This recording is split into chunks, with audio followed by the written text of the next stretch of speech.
मैं एक primitive society में एक छोटे से पेड़ के रूप में रीइंकार्नेट हुआ और हर दिन मुझे चिड़ियों के क्लोज रेंज अटैक्स झेलने पड़ते थे। लेकिन ऐसे ही हजारों साल बीत गए। इन हजारों सालों में मैं एक छोटे से पौधे से एक विशाल पेड़ बन गया था। मुझे लगा था कि मेरी जिंदगी पहले की तरह ही बोरिंग रहेगी, जब तक कि एक दिन मैंने एक प्रिमिटिव आदमी की जान नहीं बचाई। मैंने उस आदमी को बचाया था। 3 महीने और बीत गए और उस दिन अचानक एक आवाज से मेरी नींद खुली। मैंने देखा कि मेरे तने के नीचे जानवरों की खाल पहने हुए कई सारे आदमी और औरतें खड़े थे। मैं सोच ही रहा था कि ये लोग कहाँ से आए हैं। तभी मैंने उस आदमी को बाहर आते हुए देखा जिसकी मैंने जान बचाई थी। वो आदमी मेरे सामने आया और घुटनों के बल बैठ गया। उसने मुझ प्राचीन पेड़ को देखा और अपने मुंह से कुछ अजीब सी भाषा में बड़बड़ाने लगा। बोलते बोलते वो मेरे सामने सिर झुकाकर सजदा करने लगा और उसके पीछे खड़े लोग भी उसकी नकल करते हुए सिर झुकाने लगे। कुछ देर बाद उस आदमी ने बोलना बंद कर दिया, लेकिन वो अपने पीछे मौजूद लोगों के साथ जमीन पर घुटने टेके रहा और बहुत देर तक नहीं उठा। शुरुआत में मैं थोड़ा कंफ्यूज था, लेकिन कुछ देर बाद मुझे समझ में आ गया और मैंने अपने पत्तों को कंट्रोल करके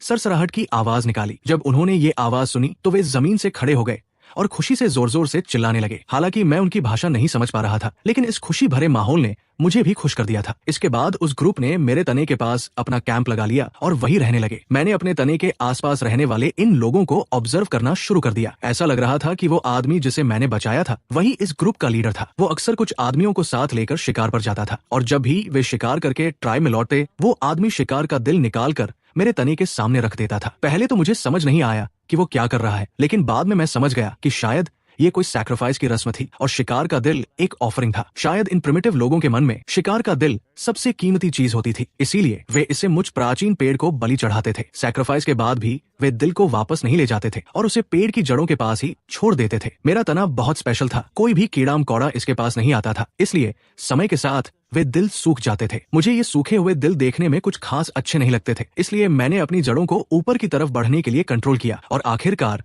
वे जमीन के बाहर आ गई। अब मैं इन जड़ों को कंट्रोल करके उन सूखे हुए दिलों को मिट्टी के अंदर खींच सकता था। जब उन प्रिमिटिव लोगों ने देखा कि सैक्रिफाइस किए गए दिल गायब हो गए हैं, तो उनके बीच अचानक घबराहट फैल गई। वो आदमी तुरंत अपने कबीले वालों के साथ मेरे सामने घुटनों पर बैठ गया और लगातार सिर झुकाने लगा। ये तब तक चलता रहा जब तक मैंने अपने पत्तों से आवाज नहीं निकाली, जिसके बाद उन लोगों ने राहत की सांस ली और खड़े हो गए। उसके बाद भी सैक्रिफाइस की रस्में होती रहीं और मैं चुपचाप रात में उन दिलों को जमीन में दफना देता था। कुछ बार ऐसा होने के बाद उन प्रिमिटिव लोगों को भी इसकी आदत हो गई और अब वे मेरी और भी ज्यादा पूजा करने लगे। हर कुछ समय बाद लीडर की अगुवाई में पूरा ट्राइब मिलकर एक बड़ा सैक्रिफाइस इवेंट करता था। मैंने कई सालों तक उन्हें ऑब्जर्व किया और आखिरकार मैं उनकी भाषा सीख गया। अब मुझे इस बात की चिंता नहीं थी कि मैं उनकी बातें नहीं समझ पाऊंगा। एक और सैक्रिफाइस के दिन वो आदमी जिसे मैंने बचाया था अपने लोगों को लेकर पेड़ के नीचे आया। उनकी बातचीत सुनकर मुझे पता चला कि उस आदमी का नाम शी फेंग था। इन प्रिमिटिव लोगों का कोई सरनेम नहीं होता था, सिर्फ नाम होते थे। जब भी कोई बच्चा पैदा होता था तो वे रैंडमली किसी भी देखी हुई चीज को चुन लेते थे और थोड़ा बहुत बदल कर उसे नाम बना देते थे। इस आदमी के नाम का मतलब था पूर्व की पहाड़ की चोटी। शी फेंग मेरे सामने आया और उसने एक जंगली सुअर का ताजा निकाला हुआ दिल ऊपर उठाया। वो कुछ बोलते हुए उस दिल को भेंट कर रहा था और उसकी बातों का सीधा सा मतलब था कि वो मुझ प्राचीन पेड़ से प्रोटेक्शन मांग रहा था ताकि मैं उन्हें ज्यादा से ज्यादा शिकार दूं, उनकी सुरक्षा करूं और नए पैदा हुए बच्चों और कमजोर बुजुर्गों को सुरक्षित रखूं। ये सब सुनकर मैं हैरान रह गया। ये लोग सच में सारी जिम्मेदारियां मुझ पर ही डाल रहे थे। मुझे तो खुद नहीं पता था कि मेरे अंदर इतनी सारी पावर्स है, लेकिन हाँ, उनकी कुछ प्रार्थनाएं मैं पूरी कर सकता था, जैसे कि उन्हें बीमारियों से बचाना, क्योंकि मेरे पास पहले से ही कीड़ों को दूर भगाने की एबिलिटी थी। इसलिए मेरे नीचे रहने वाले ये लोग सच में बहुत कम बीमार पड़ते थे। देखते ही देखते 10 साल बीत गए और मेरे पेड़ के नीचे रहने वाला ट्राइब धीरे धीरे बड़ा होने लगा। शुरुआत में सिर्फ 30 लोग थे और अब वे बढ़कर लगभग 50 लोग हो गए थे। एक दिन शिकार पर गए हुए लोग अचानक जल्दी वापस आ गए, लेकिन वे अपने साथ कोई शिकार नहीं लाए थे, बल्कि शी फेंग को लाए थे। वो अब बूढ़ा हो चुका था और एक चीते के साथ हुई लड़ाई में उसने अपनी जान गंवा दी थी। ट्राइब के लोगों ने उसकी बॉडी को मेरे तने से थोड़ी दूर दफना दिया। शी फेंग के जाने के बाद ट्राइब का लीडर एक ज्यादा ताकतवर आदमी बन गया जिसका नाम हे म्यू था। हालांकि लीडर बदल गया था, लेकिन मेरी पूजा में कोई कमी नहीं आई, बल्कि अब ये और भी ज्यादा होने लगी थी। एक दिन सैक्रिफाइस के बाद मुझे अचानक लगा कि मेरे शरीर के अंदर कुछ एक्स्ट्रा आ गया है। ये कोई कीड़ा नहीं था जो मेरे तने में घुस गया हो, बल्कि एक नई तरह की पावर थी जिसे मैं कंट्रोल कर सकता था। ये पावर अभी बहुत कमजोर थी। मैं इसे कंट्रोल तो कर सकता था, लेकिन मुझे नहीं पता था कि इसका इस्तेमाल किस लिए किया जाए। मैंने कुछ देर तक इस पर रिसर्च किया, लेकिन कोई फायदा नहीं हुआ। अगली सैक्रिफाइस के बाद मैंने देखा कि वो पावर थोड़ी और बढ़ गई है। क्या ये फेथ की पावर थी? मेरे दिमाग में ये बात आई। ये पावर सैक्रिफाइस के बाद मजबूत हो रही थी, तो शायद ये सच में वही पावर थी। मैंने अपनी रिसर्च जारी रखी और फिर मैं पूरी तरह से श्योर हो गया कि ये पावर फेथ से ही बनी है। बस मुझे नहीं पता था कि इस पावर का क्या करना है, क्योंकि मुझे सिखाने वाला कोई नहीं था और मुझे खुद ही सब कुछ फिगर आउट करना था। मैंने इस पावर को अपनी शाखाओं में डालकर देखने की कोशिश की कि इससे क्या होता है। जैसे ही पावर अंदर गई मुझे निराशा हुई क्योंकि कुछ भी नहीं हुआ। मेरे अंदर पावर भी बहुत ज्यादा नहीं थी, इसलिए वो जल्दी ही खत्म हो गई और मैंने फिलहाल कोशिश करना छोड़ दिया। कुछ समय बाद मेरे शरीर की पावर फिर से बढ़ गई, तो मैंने एक और बार ट्राई किया और इस बार मैंने पिछली बार से ज्यादा पावर डाली। धीरे धीरे मुझे कुछ बदलाव दिखाई देने लगे। जिस शाखा में मैंने पावर डाली थी वो बाकी शाखाओं से थोड़ी अलग हो गई थी। उस शाखा के सिरे पर एक छोटा सा नोकीला हिस्सा निकल आया था। मुझे पक्का यकीन था कि ये कोई नॉर्मल कली नहीं थी। जैसे जैसे वो नोकीला हिस्सा बड़ा होने लगा मुझे आखिरकार समझ आ गया कि वो क्या था। वो एक फूल की कली थी जो खिलने वाली थी। मैं हैरान रह गया। मैं इस पेड़ के रूप में पिछले कई सौ सालों से था, लेकिन मुझ पर कभी कोई फूल नहीं खिला था। मुझे लगा था कि मैं कभी फूल नहीं दे सकता, लेकिन अब ऐसा नहीं लग रहा था। मुझे इसमें इंटरेस्ट आने लगा और मैंने अपनी सारी फेथ की पावर को उस फूल की कली में डाल दिया। मैं देखना चाहता था कि ये कैसा फूल बनेगा और क्या फूल खिलने के बाद इसमें कोई फल भी आएगा। वो कली धीरे धीरे बड़ी होने लगी। मैंने उसे पत्तों के बीच छुपा दिया था ताकि नीचे से देखने पर वो किसी को दिखाई न दे। और चूंकि वे प्रिमिटिव लोग कभी मेरे ऊपर नहीं चढ़ते थे, तो मुझे इसके पकड़े जाने का कोई डर नहीं था। एक साल बीत गया और इस पूरे समय मेरा सारा फोकस उसी फूल पर था। पूरे एक साल तक उसे पावर से सींचने के बाद मुझे लगा कि वो अब खिलने वाला है और एक हल्की सी आवाज के साथ फूल आखिरकार खिल गया। वो एक साफ सफेद फूल था जिसमें 5 पंखुड़ियां बीच के हिस्से के चारों ओर खिली हुई थी। फूल बहुत बड़ा नहीं था, बस एक अडल्ट इंसान की हथेली के बराबर था। इसके बिल्कुल सेंटर में एक हरे रंग का एम्ब्रियो था। मुझे लगा कि ये फूल सेल्फ पॉलिनेटिंग वैरायटी का होगा। फूल के खिलते ही एक बहुत ही गहरी खुशबू चारों तरफ फैल गई। पेड़ के नीचे बसा पूरा ट्राइब उस फूल की खुशबू से घिर गया था। सारे प्रिमिटिव लोग दौड़कर बाहर आ गए और कंफ्यूज्ड होकर चारों तरफ देखने लगे। साफ तौर पर उन्हें नहीं पता था कि क्या हो रहा है। हे म्यू भी बाहर भाग कर आया। एक लीडर होने के नाते शुरुआत में वो भी थोड़ा कंफ्यूज था, लेकिन अचानक उसने मुझ विशाल पेड़ की तरफ देखा। अगर आसपास कोई ऐसी चीज थी जो इतनी अच्छी खुशबू दे सकती थी, तो वो सिर्फ ये प्राचीन पेड़ ही हो सकता था जो उनके ट्राइब की रक्षा कर रहा था। हे म्यू ने तुरंत अपने सभी लोगों को बुलाया और पूरे ट्राइब को लेकर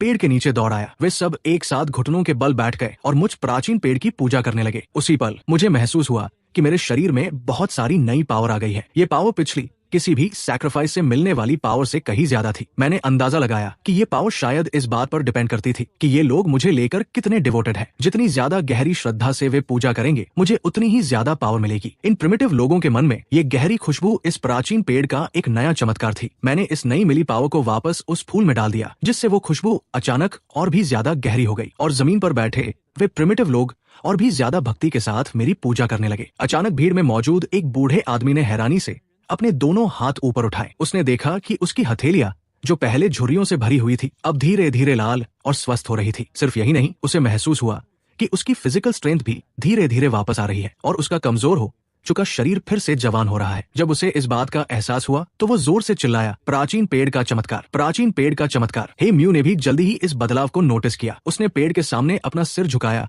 और जोर से चिल्लाया, कबीले के लोगों, जल्दी से प्राचीन पेड़ की पूजा करो। ये खुशबू प्राचीन पेड़ का हमारे ट्राइब के लिए एक आशीर्वाद है। प्राचीन पेड़ अपनी पावर से हमें एक अमर शरीर और शानदार ताकत दे रहा है। हे म्यू के इतना कहते ही बाकी लोगों ने भी अपने शरीर में हो रहे बदलावों को महसूस किया। अब इन सभी प्रिमिटिव लोगों का मुझ पर विश्वास और भक्ति एक लेवल और ऊपर पहुंच चुकी थी। तभी हे म्यू अचानक खड़ा हो गया। उसने अपने दोनों हाथ सिर के ऊपर उठाए और मेरी तरफ देखते हुए जोर से चिल्लाया, शक्तिशाली प्राचीन पेड़, मैं प्रार्थना करता हूँ कि आप हमारे टोटम बन जाएं। मैं आपसे विनती करता हूँ कि आप हमें अपना नाम दे। हम पीढ़ी दर पीढ़ी आपकी पूजा करेंगे, आपको ऑफरिंग्स देंगे और इस पूरी जमीन पर आपका नाम फैलाएंगे। हे म्यू के इतना कहते ही वो फिर से जमीन पर घुटनों के बल बैठ गया। सभी प्रिमिटिव लोग एकदम चुप हो गए और एक साथ घुटने टेक कर बैठ गए। किसी की भी कोई आवाज निकालने की हिम्मत नहीं हो रही थी। मैंने इन लोगों की तरफ देखा जाए तो अब ये लोग मेरे फॉलोअर्स बन चुके थे। मैंने थोड़ी देर सोचा, इन लोगों का टोटम बनने में मेरा भी तो फायदा था। इसलिए मैंने अपने तने को कंट्रोल करके सरसराहट की जोरदार आवाज निकाली। इस आवाज को सुनते ही हे म्यू ने तुरंत अपना सिर उठाया। उसकी आंखों में एक अजीब सा जुनून था और उसने एक्साइटमेंट में जोर से चिल्लाया, प्राचीन पेड़ राजी हो गए हैं। आज से प्राचीन पेड़ हमारे टोटम है और हम ट्री ट्राइब है। उसके पीछे खड़े सभी लोग भी जोर जोर से चिल्लाने लगे,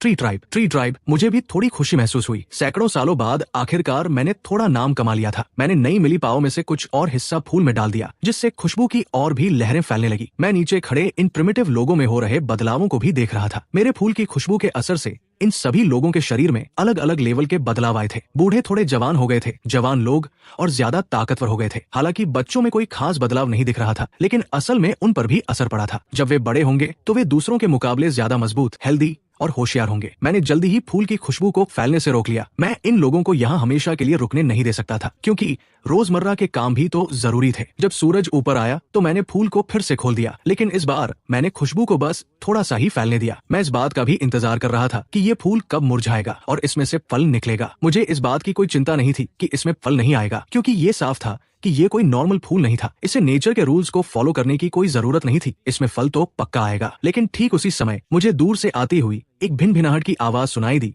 जो धीरे धीरे करीब आ रही थी। वो आवाज किसी उड़ते हुए मच्छर जैसी लग रही थी, जिससे मुझे काफी चिड़चिड़ाहट होने लगी। मैंने अनकॉन्शियसली आवाज की दिशा में अपने हाथ हिलाकर उसे भगाने की कोशिश की। मैं भूल गया था कि अब मेरे हाथ नहीं है, लेकिन मेरे हिलाने के रिएक्शन से मेरी एक शाखा हवा में लहरा गई। मुझे लगा जैसे मैंने किसी चीज को थप्पड़ मार दिया है। क्या ये सच में मच्छर था? लेकिन मुझे याद था कि मेरा शरीर तो कीड़ों को दूर भगा सकता था। फिर ये मच्छर मुझसे दूर जाने के बजाय मेरे इतने करीब कैसे आ गया? मैंने अपना सारा ध्यान उस दिशा में लगाया जहां मेरी शाखा टकराई थी। पहले तो मुझे कुछ नहीं दिखा, लेकिन जल्दी ही मैंने देखा कि एक पीली मधुमक्खी जमीन से लड़खड़ाते हुए उड़ी और फिर से डगमगाते हुए मेरी तरफ आने लगी। इस बार मैंने उसे थप्पड़ मारकर नहीं भगाया, बल्कि उसे धीरे धीरे अपने पास आते हुए देखा। वो मेरे पत्तों के बीच घुस गई और मेरे शरीर पर खिले उस फूल की तरफ उड़ने लगी। मुझे अचानक समझ आ गया कि ये मधुमक्खी मेरे खिले हुए फूल से अट्रैक्ट होकर यहाँ आई थी। मधुमक्खी सीधे फूल के पास जा बैठी और धीरे धीरे उसकी तरफ रेंगने लगी। उसकी हरकतों से ऐसा लग रहा था कि वो फूल का रस चूसने का प्लान बना रही थी। बिल्कुल नहीं। मैंने अपनी एक शाखा को कंट्रोल किया और धपाक से उस मधुमक्खी को जोरदार चाबुक मारकर दूर फेंक दिया। लेकिन एक चाबुक खाने के बाद भी वो मधुमक्खी हार नहीं मान रही थी और फिर से फूल की तरफ रेंगने लगी। मेरे लगातार शाखाओं से पीटने के बाद आखिरकार उस मधुमक्खी को होश आया। उसने कंफ्यूज होकर अपना सिर घुमाया। मैं कहा हूँ, हाँ, मुझे एक फूल की खुशबू आई थी और मैंने सोचा कि जाकर थोड़ा रस चूस लूं। सही कहा, फूल का रस। मधुमक्खी ने चारों तरफ देखा और तुरंत उस खिले हुए फूल को ढूंढ लिया। वो फिर से फूल की तरफ दौड़ पड़ी। मैं आ रही हूँ, छोटे फूल। मेरा दिमाग खराब हो गया और मुझे हार मानकर उसे फिर से एक बार चाबुक मारना पड़ा। इस बार वो मधुमक्खी आखिरकार शांत हो गई। उसने उस शाखा को देख लिया था जो उसे पीट रही थी। मुझे लगा था कि ये मधुमक्खी अब यहाँ से चली जाएगी, लेकिन इसके बजाय उसने तो यही अपना घर बसा लिया। ये बात मुझे समझ नहीं आई। क्या मेरे तने में कीड़ों को दूर भगाने की पावर नहीं थी? फिर ये मधुमक्खी यहाँ से क्यों नहीं भागी? या शायद इस भगाने वाली पावर की भी कोई लिमिट थी जो मुझे अभी तक समझ नहीं आई थी। मैंने भी उस मधुमक्खी को नहीं भगाया। अगर मैं चाहता तो बस अपनी एक शाखा को हिलाकर आसानी से उसे वहां से निकाल सकता था, लेकिन मुझे लगा कि ये मधुमक्खी कुछ अलग थी, इसलिए मैंने उसे अपने तने पर घर बनाने दिया। मधुमक्खी हर दिन बाहर उड़कर जाती थी और मेरा अंदाजा था कि वो खाने की तलाश में जाती होगी और रात को वापस आ जाती थी। हालांकि उसने मेरे तने पर अपना घर बना लिया था, लेकिन उसकी नजर अभी भी मेरे खिले हुए फूल पर ही थी। वो अलग अलग समय पर फूल के करीब आने की कोशिश करती थी, लेकिन हर बार मैं उसे पकड़ लेता था और अपनी शाखा से उसे पीटता था। कुछ समय बाद तो मुझे लगने लगा था कि कहीं इस मधुमक्खी को मार खाने का ही शौक तो नहीं है। एक महीना और बीत गया और मेरा खिला हुआ फूल आखिरकार मुरझा गया। उसकी 5 सफेद पंखुड़ियां नीचे गिर गई, लेकिन मैंने उन्हें अपनी शाखाओं से लपेट कर रख लिया। पंखुड़ियों के गिरने के बाद वहां सिर्फ एक हरे रंग का फल बचा था। हालांकि ये फल अभी अभी फूल से बाहर आया था, फिर भी इसका साइज एक आधी मुट्ठी के बराबर था। इस बात ने मुझे काफी एक्साइटेड कर दिया था। मुझे नहीं पता था कि पकने के बाद ये फल कैसा दिखेगा और इसमें किस तरह की पावर्स होंगी। आखिर इस फूल ने प्रिमिटिव लोगों के शरीर को ताकतवर बना दिया था, तो इससे निकलने वाला फल भी कोई कमजोर चीज तो नहीं होगा। वो मधुमक्खी अभी भी मेरे ऊपर ही रह रही थी। फूल के मुरझाने के बाद भी वो कभी कभी मेरे तने के चारों ओर ऐसे चक्कर लगाती थी मानो अपने इलाके में गश्त लगा रही हो। मैंने भी उसे कुछ नहीं कहा। एक दिन ट्री ट्राइब में अचानक एक जबरदस्त बहस छिड़ गई। लोगों के 2 गुट एक दूसरे के आमने सामने खड़े थे और दोनों ही गुट अपनी अपनी बात मनवाने की कोशिश कर रहे थे। हमें उन लोगों को भगा देना चाहिए। प्राचीन पेड़ सिर्फ हमारे ट्री ट्राइब का है, कोई और कबीला इस पर कब्जा करने के बारे में सोच भी नहीं सकता। बिल्कुल, हमें उन सबको मार डालना चाहिए। प्राचीन पेड़ सिर्फ हमारा है। दूसरे गुट की राय एकदम अलग थी। वे बस हमारे ट्राइब के पास से गुजर रहे हैं, उन्हें जाने दो। हम उन पर हमला क्यों करें? जब हम माइग्रेट होकर यहाँ आए थे तब हम भी दूसरे कबीलों के इलाकों से गुजरे थे, लेकिन उन्होंने हम पर कोई हमला नहीं किया। हमें ऐसा काम नहीं करना चाहिए। हम और वे एक जैसे नहीं हैं। जब हम दूसरे कबीलों के इलाकों से गुजरते थे तो तुरंत वहां से चले जाते थे, लेकिन इन लोगों ने हमारे इलाके में कैंप लगाने का फैसला किया है। वे पक्का इस जमीन पर कब्जा करना चाहते हैं। हमें उन्हें बाहर निकालना ही होगा। मैंने चुपके से उनकी बातें सुनी और समझ गया कि इन लोगों की बहस का कारण क्या था। हे म्यू इन दोनों लड़ते हुए गुटों के बीच शांति से बैठा था और कुछ नहीं बोल रहा था। इसीलिए दोनों गुट अभी भी लड़ रहे थे और हर कोई उसे अपने पक्ष में करने की कोशिश कर रहा था। ट्री ट्राइब के लीडर के तौर पर उसे बस किसी एक की बात माननी थी और ये मामला वही खत्म हो जाता। लीडर साहब, आपको क्या लगता है हमें क्या करना चाहिए? आखिरकार किसी ने उससे ये सवाल पूछ ही लिया, लेकिन हे म्यू के दिमाग में कुछ और ही चल रहा था। हालांकि वो अपना मन पक्का नहीं कर पा रहा था। हे म्यू ने अपना हाथ हिलाते हुए कहा, ये बात हमारे ट्री ट्राइब के लिए बहुत जरूरी है और प्राचीन पेड़ के लिए भी। मैं इस सवाल का जवाब प्राचीन पेड़ से पूछूंगा। ये सुनकर कि हे म्यू प्राचीन पेड़ से जवाब मांगेगा, दोनों पक्ष तुरंत शांत हो गए। सही बात थी, जब वे खुद कोई फैसला नहीं ले पा रहे थे तो सीधे प्राचीन पेड़ से ही क्यों न पूछा जाए। बाहर चुपके से सब सुन रहे। मेरे तो होश ही उड़ गए। अरे भाई, अचानक से ये सारा मामला मेरे सिर पर कैसे आ गया? लेकिन सबसे बड़ी प्रॉब्लम तो ये थी कि अगर वे मुझसे पूछते भी तो मैं जवाब कैसे देता? मैं इन लोगों की बातें समझ तो सकता था, लेकिन मैं बोल नहीं सकता था। अगर इन लोगों के पास अपनी कोई रिटन लैंग्वेज होती तो मैं अपनी शाखाओं को कंट्रोल करके लिखकर उनके सवालों के जवाब दे सकता था। लेकिन मुश्किल ये थी कि इन प्रिमिटिव लोगों के पास कोई लैंग्वेज ही नहीं थी। ऐसा नहीं था कि उन्हें पढ़ना लिखना नहीं आता था, बल्कि उन्होंने अभी तक कोई लैंग्वेज बनाई ही नहीं थी। मैं सोच रहा था कि काश मैं बोल पाता। इंसान और जानवर दोनों ही वाइब्रेशन के जरिए आवाज निकालते हैं। मुझे अचानक से एक आइडिया आया। हाँ, वाइब्रेशन। हालांकि मैं एक पेड़ हूँ, लेकिन मैं वाइब्रेट तो कर ही सकता हूँ और वाइब्रेशन से आवाज तो निकाली ही जा सकती है। मैं खुश हो ही रहा था कि अचानक मुझे अपनी गलती का एहसास हुआ। नहीं, सिर्फ वाइब्रेशन से काम नहीं चलेगा। मैं ज्यादा से ज्यादा अपनी एक शाखा को कंट्रोल करके उसे अपने तने से टकरा सकता था, जिससे सिर्फ एक ठक ठक की आवाज आती। ये बात करने से कोसों दूर था। मैंने फिर से सोचना शुरू किया। इंसान बोलने के लिए गले और सांस की नली का इस्तेमाल करता है। मुझे याद था कि जब फेफड़ों की हवा वोकल कॉर्ड से होकर गुजरती है तो वोकल कॉर्ड्स के वाइब्रेट होने से एक खास आवाज निकलती है। मेरे पास वोकल कॉर्ड्स ही तो नहीं है, तो क्यों न मैं खुद ही बना लूं? ये सोचते ही मैंने कोशिश करनी शुरू कर दी। मैंने एक शाखा चुनी और उसे ग्रो करने लगा। मैंने थोड़ी सी फेथ की पावर इस्तेमाल की। इस एनर्जी को अच्छे से कंट्रोल करके मेरी शाखाएं बहुत तेजी से बढ़ सकती थी। मैं उसे पावर देते हुए उस शाखा की ग्रोथ को कंट्रोल कर रहा था ताकि वो मेरी यादों में मौजूद वोकल कॉर्ड्स जैसी शेप ले सके। इस प्रोसेस में शायद बहुत टाइम लगता, लेकिन मेरे पास टाइम ही टाइम था और फेथ की पावर का भी सपोर्ट था। शाखाओं के बढ़ने की स्पीड काफी तेज हो गई थी और सिर्फ कुछ ही मिनटों में मैंने एक बेसिक वोकल कॉर्ड का स्ट्रक्चर तैयार कर लिया। इसके बाद मैंने अपनी शाखाओं को कंट्रोल करके एक खाली कैविटी बनाई। ये कैविटी फेफड़ों का काम करने वाली थी, जो हवा को अंदर खींचकर उसे कॉम्प्रेस कर सके। इन सबको बनाने के बाद मैंने इसे टेस्ट करना शुरू किया। जब हवा वोकल कॉर्ड से होकर गुजरी तो बस एक अजीब सी पुफ पुफ की आवाज आई। साफ था कि वोकल कॉर्ड्स में अभी जरूरी फ्लेक्सिबिलिटी नहीं थी। मैंने बार बार एक्सपेरिमेंट करना शुरू किया। मैंने शाखाओं की ग्रोथ को लगातार कंट्रोल किया ताकि एक सही और फ्लेक्सिबल वोकल कॉर्ड बन सके। अगर मैं कोई नॉर्मल पेड़ होता तो मैं इसमें कभी कामयाब नहीं हो पाता, लेकिन मैं कोई नॉर्मल पेड़ नहीं था। मैं एक ऐसा पेड़ था जिसकी लोग पूजा करते थे। आखिर में दर्जनों बार फेल होने के बाद मैं किसी तरह एक ऐसा स्ट्रक्चर बनाने में कामयाब हो गया जो आवाज निकाल सकता था। ये बिल्कुल वोकल कॉर्ड्स जैसा नहीं लग रहा था, बल्कि किसी तरह के म्यूजिकल इंस्ट्रूमेंट जैसा लग रहा था। एक सिलेंडर के ऊपर एक ओपनिंग थी और एक पतले लेकिन मजबूत पत्ते जैसा स्ट्रक्चर वाइब्रेशन पैदा करने का काम कर रहा था। जब हवा इसमें से गुजरती तो ये आवाज निकाल सकता था, लेकिन एक रिदम के साथ आवाज निकालना अभी भी थोड़ा मुश्किल था। मुझे प्रैक्टिस के लिए थोड़ा और समय चाहिए था। मैं ये सारे एक्सपेरिमेंट एक बंद जगह के अंदर कर रहा था, क्योंकि मैं नहीं चाहता था कि बाहर बैठे प्रिमिटिव लोग ये सब सुने। ठीक उसी समय हे म्यू मेरे सामने आया और बोला, शक्तिशाली प्राचीन पेड़, आपको क्या लगता है मुझे क्या करना चाहिए? मैं अपने कबीले वालों के प्लान से सहमत नहीं हूँ। मैंने आपके सामने कसम खाई थी कि मैं इस पूरी जमीन पर आपका नाम फैलाऊंगा। मैं चाहता हूँ कि इस छोटे से कबीले को अपने ट्री ट्राइब में शामिल कर लूं, ताकि वे भी आपके लोग बन सके, आपकी पूजा कर सके और ऑफरिंग्स दे सके। ये सुनकर मैं चौंक गया। मैंने बिल्कुल नहीं सोचा था कि हे म्यू के दिमाग में ऐसा कुछ चल रहा होगा, लेकिन मुझे उसका ये आइडिया पसंद आया। अगर ज्यादा लोग मुझ पर फेथ रखेंगे तो मुझे और भी ज्यादा फेथ की पावर मिलेगी। बहुत बढ़िया लड़के, तुम्हारा आइडिया तो कमाल का है, लेकिन अब सवाल ये था कि मैं हे म्यू को जवाब कैसे दूं? मैंने थोड़ा सोचा और मुझे एक तरीका मिल गया। मैंने अपनी एक शाखा को कंट्रोल किया और उसे नीचे की तरफ बढ़ाया। उस शाखा पर कोई पत्ता नहीं था और उसका सिरा एकदम नुकीला था। जब हे म्यू ने उस शाखा को नीचे आते देखा तो वो डर के मारे तुरंत जमीन पर घुटनों के बल बैठ गया। उसने अपना सिर जमीन से टिका लिया और हिलने की भी हिम्मत नहीं कर पा रहा था। मुझे थोड़ा अजीब लगा, लेकिन मुझे जो करना था वो तो करना ही था। मैंने उस शाखा से उसके पैरों के पास की मिट्टी पर ड्राइंग बनाना शुरू कर दिया और जल्दी ही एक आसान सी ड्राइंग तैयार हो गई। हालांकि मेरी ड्राइंग बहुत अच्छी नहीं थी, लेकिन मैं जो समझाना चाहता था वो साफ समझ आ रहा था। मैंने देखा कि हे म्यू अभी भी जमीन पर पड़ा है, तो मैंने शाखा को कंट्रोल करके उसके सिर को हल्का सा छुआ। तब जाकर हे म्यू ने अपना सिर उठाया और मैंने शाखा से उसके सामने जमीन पर बनी ड्राइंग की तरफ इशारा किया। हे म्यू ने नीचे देखा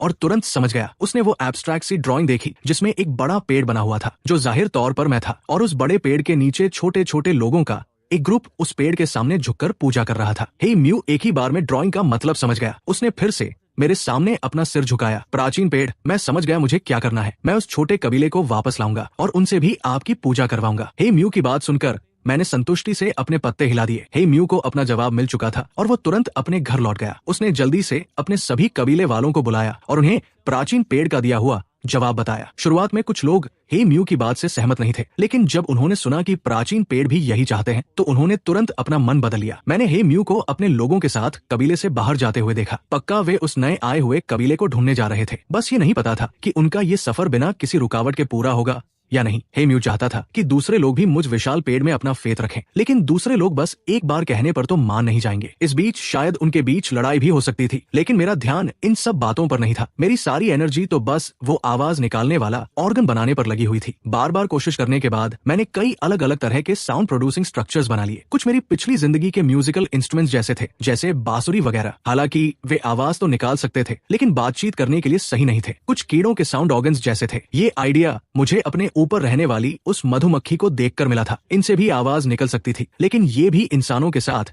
कम्युनिकेट करने के लायक नहीं थे। आखिर में मैं एक ऐसा स्ट्रक्चर बनाने में कामयाब हो ही गया जो इंसानों की तरह बात कर सकता था। सैकड़ों बार प्रैक्टिस करने के बाद मैंने बोलने की स्किल को पूरी तरह से मास्टर कर लिया। इस प्रोसेस में मुझे पूरे 6 दिन लग गए। ये काम पूरा होने के बाद ही मुझे दूसरी चीजों पर ध्यान देने का समय मिला। मैंने ट्री ट्राइब की तरफ कुछ नजरें दौड़ाई, लेकिन मुझे हे म्यू कहीं नहीं दिखा। शायद वो अभी तक लौटा नहीं था। मैं भी बोर हो रहा था, तो मैंने चुपके से आवाज निकालने वाली एक शाखा को उस मधुमक्खी के पास खिसका दिया। अचानक मधुमक्खी की भिनभिनाहट जैसी एक आवाज आई, जिसने उस मधुमक्खी को एकदम से चौंका कर जगा दिया। वो घबराकर उड़ने लगी और चारों तरफ मंडराने लगी। ऐसा लग रहा था मानो वो ढूंढ रही हो कि आवाज कहाँ से आ रही है। उसे ऐसे इधर उधर उड़ते देखकर मैं चुपचाप हंसने लगा। ये बिल्कुल वैसा ही फील हो रहा था जैसे कोई कुत्ते या बिल्ली के साथ खेल रहा हो। बस फर्क इतना था कि मैं एक मधुमक्खी के साथ खेल रहा था। मुझे शक था कि ये कोई आम मधुमक्खी नहीं थी। ये हमेशा अकेले ही रहती थी। मैंने कभी इसके जैसी कोई दूसरी मधुमक्खी नहीं देखी थी, और इस मधुमक्खी का साइज भी थोड़ा बड़ा था, लगभग एक अडल्ट इंसान की मुट्ठी के बराबर। एक नॉर्मल मधुमक्खी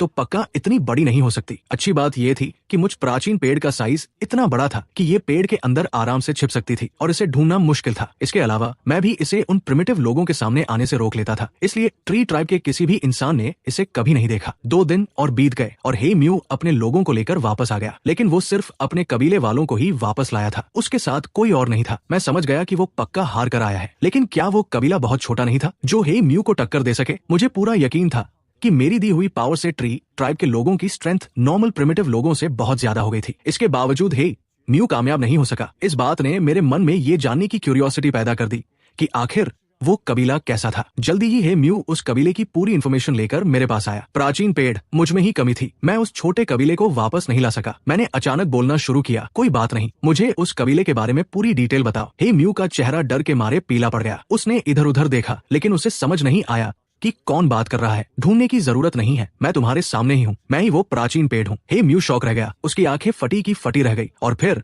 वो जमीन पर लेट गया। उसने डर और सम्मान से कांपते हुए कहा, प्राचीन पेड़, आप बोल सकते हैं। मेरे जवाब देने से पहले ही हे म्यू खुद से ही बड़बड़ाने लगा। मेरी ही गलती थी। प्राचीन पेड़ तो जाहिर है बोल ही सकते हैं। पक्का पहले हमारी भक्ति में कोई कमी रह गई थी। हम आपको खुश नहीं कर पाए थे, इसीलिए आपने हमसे बात नहीं की। मैं थोड़ा सुन्न रह गया। खैर छोड़ो, अब कौन समझाए। इस बात को अभी किसी को मत बताना, और ट्री ट्राइब के बाकी लोगों को भी ये पता नहीं चलना चाहिए। तुम अभी बस मुझे उस दूसरे कबीले के बारे में सब कुछ बताओ। मैंने ऐसा इसलिए कहा क्योंकि मुझे डर था कि कहीं हे म्यू जोर जोर से चिल्लाकर पूरे ट्री ट्राइब को मेरी पूजा करने के लिए न बुला ले। हालांकि हर पूजा से मुझे बहुत सारी फेथ की पावर मिलती थी, लेकिन बार बार ये सब होना बहुत अनोइंग हो गया था। और वैसे भी बिना पूजा के भी मुझे फेथ की पावर मिलती ही रहती थी, बस उसके बनने की स्पीड थोड़ी कम होती थी। हे म्यू जमीन से उठा। उसके चेहरे पर एक बेवकूफों वाली मुस्कान थी। प्राचीन पेड़, ये तो बहुत बढ़िया है, आप बात कर सकते हैं। ये सच में बहुत अच्छा है। हाँ, तो मैंने अपने लोगों को लेकर उस छोटे कबीले पर हमला किया। उस कबीले में कुल मिलाकर 30 के करीब लोग हैं। अगर सिर्फ लोगों की गिनती की बात करें तो हमारे ट्री ट्राइब को उनसे डरने की कोई जरूरत नहीं है। तो फिर तुम हार कर कैसे आए? हे म्यू ने वजह बताई। भले ही उस कबीले में लोग कम हैं, लेकिन उनका भी एक टोटम है। टोटम? मैंने फिर से ये शब्द सुना। क्या इस दुनिया में टोटम का कोई खास मतलब है? वे किस टोटम में फेथ रखते हैं? हे म्यू ने जवाब दिया, उस कबीले का टोटम एक ब्लैक टर्टल है। वे माइग्रेट करते समय अपने टोटम को अपने साथ लेकर आए हैं। क्या टोटम को साथ भी ले जाया जा सकता है? मैंने चुपचाप इस जानकारी को याद रखा। अफसोस, मैं एक पेड़ हूँ और अपनी मर्जी से कहीं भी नहीं जा सकता। हे म्यू आगे बोला, मैं उस कबीले के लीडर से मिला। मैंने उनके सामने शर्त रखी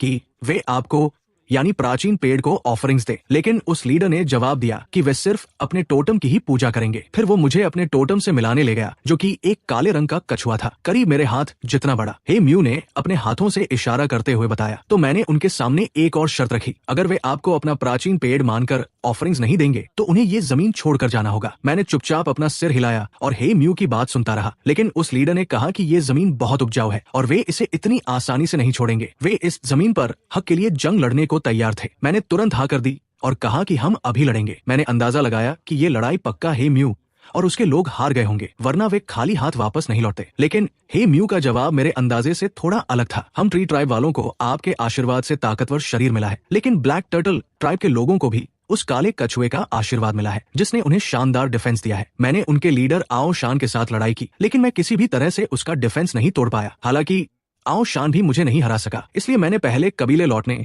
और आपसे मदद मांगने का फैसला किया। प्राचीन पेड़ हे म्यू अपनी बात खत्म करके मेरी तरफ उम्मीद भरी नजरों से देखने लगा। साफ लग रहा था कि वो चाहता था कि मैं उसे और पावर दूं। इस बात ने मुझे थोड़ी मुश्किल में डाल दिया। सच कहूं तो मैंने कभी इस बात पर रिसर्च नहीं की थी कि पावर कैसे दी जाती है और मैं उसे किस तरह की पावर देता। मेरे अंदर सिर्फ फेथ की पावर थी, लेकिन मैंने इसका इस्तेमाल सिर्फ एक फूल उगाने और अपनी शाखाओं को बढ़ाने के लिए किया था। उस फूल से अभी अभी एक फल निकला था और वो फल भी अभी पका नहीं था। फूल के बारे में सोचते ही मुझे अचानक एक चीज याद आई। पिछली बार जब वो फूल मुरझा गया था तो मैंने उसकी 5 पंखुड़ियां संभाल कर रख ली थी। मैंने तुरंत जाकर उन 5 पंखुड़ियों को चेक किया। फूल को मुरझाए हुए कई महीने बीत चुके थे, लेकिन जब मैंने देखा तो वे 5 पंखुड़ियां अभी भी एकदम ताजी लग रही थी। शायद ये चीज कुछ काम आ जाए। मैंने एक शाखा से एक पंखुड़ी को लपेटा और उसे हे म्यू के सामने ले गया। इस पंखुड़ी को खा लो। मैंने उससे कोशिश करके देखो जैसी फालतू बातें नहीं कही। आखिर मैं एक प्राचीन पेड़ था। अगर मैं ऐसी बातें कहता तो क्या ये मेरे स्टेटस के खिलाफ नहीं होता? मुझे बिल्कुल भी ऐसे लफ्ज नहीं बोलने थे जिनमें कॉन्फिडेंस की कमी हो। मेरी बात सुनकर हे म्यू की सांसें तेज हो गई। उसने बहुत ही सावधानी से उस पंखुड़ी को लिया और बिना एक पल सोचे उसे अपने मुंह में डाल लिया। पंखुड़ी को मुंह में डालते ही हे म्यू की आंखें फटी की फटी रह गई। फिर वो तने के सामने बैठ गया और पंखुड़ी के अंदर मौजूद एनर्जी को एब्जॉर्ब करने लगा। उस फूल को मैंने अपनी बहुत सारी फेथ की पावर से सींचा था। वो कोई मामूली चीज नहीं थी। हे म्यू आंखें बंद किए बैठा था। उसे बस ऐसा लग रहा था मानो उसके हाथ पैरों में लगातार पावर भर रही हो। ये फीलिंग वैसी ही थी जैसी उसे तब महसूस हुई थी जब उसने फूल की खुशबू सूंघी थी, लेकिन ये उससे कहीं ज्यादा स्ट्रॉन्ग थी। हे म्यू को जल्दी ही उस फूल की खुशबू की याद आ गई। क्या ये उसी खुशबूदार फूल की पंखुड़ी है? हे म्यू अंदर ही अंदर इतना इमोशन हो गया कि उसकी आंखों से आंसू छलक पड़े। प्राचीन पेड़ उस पर कितने मेहरबान थे। उन्होंने उसे इतनी कीमती चीज दे दी थी। तभी अचानक मेरे शरीर में भारी मात्रा में फेथ की पावर आ गई। ये अमाउंट लगभग उतना ही था जितना ट्री ट्राइब के एक सैक्रिफाइस इवेंट से मिलता था। मैंने पेड़ के नीचे बैठे हे म्यू को देखा। मुझे लगा कि ये फेथ की पावर पक्का इसी के अंदर से आ रही है। अगर फेथ के लेवल्स बनाए जाए तो हे म्यू पक्का एक कट्टर फॉलोअर माना जाएगा। हे म्यू को धीरे धीरे लगने लगा कि उसके शरीर में कुछ नया आ गया है। उसे नहीं पता था कि वो क्या चीज थी, लेकिन उसे महसूस हो रहा था कि वो उसके पूरे शरीर में दौड़ रही है और हर एक चक्कर के साथ हे म्यू को ऐसा लग रहा था कि वो और ज्यादा ताकतवर होता जा रहा है। और मेरा एक्सपीरियंस तो इससे भी ज्यादा गहरा था। मुझे अचानक महसूस हुआ कि मेरे सामने बैठे हैं म्यू और मेरे बीच जैसे कोई ब्लड कनेक्शन जुड़ गया हो। ये कोई वहम नहीं था, ये सच में वैसी ही फीलिंग थी। ऐसा लग रहा था मानो हे म्यू मेरी कोई शाखा हो, लेकिन शाखा से अलग भी। मैं बस उसे महसूस कर सकता था, लेकिन उसे कंट्रोल नहीं कर सकता था। तभी हे म्यू ने अपनी आंखें खोली और झटके से खड़ा हो गया। उसने आसमान की तरफ देखकर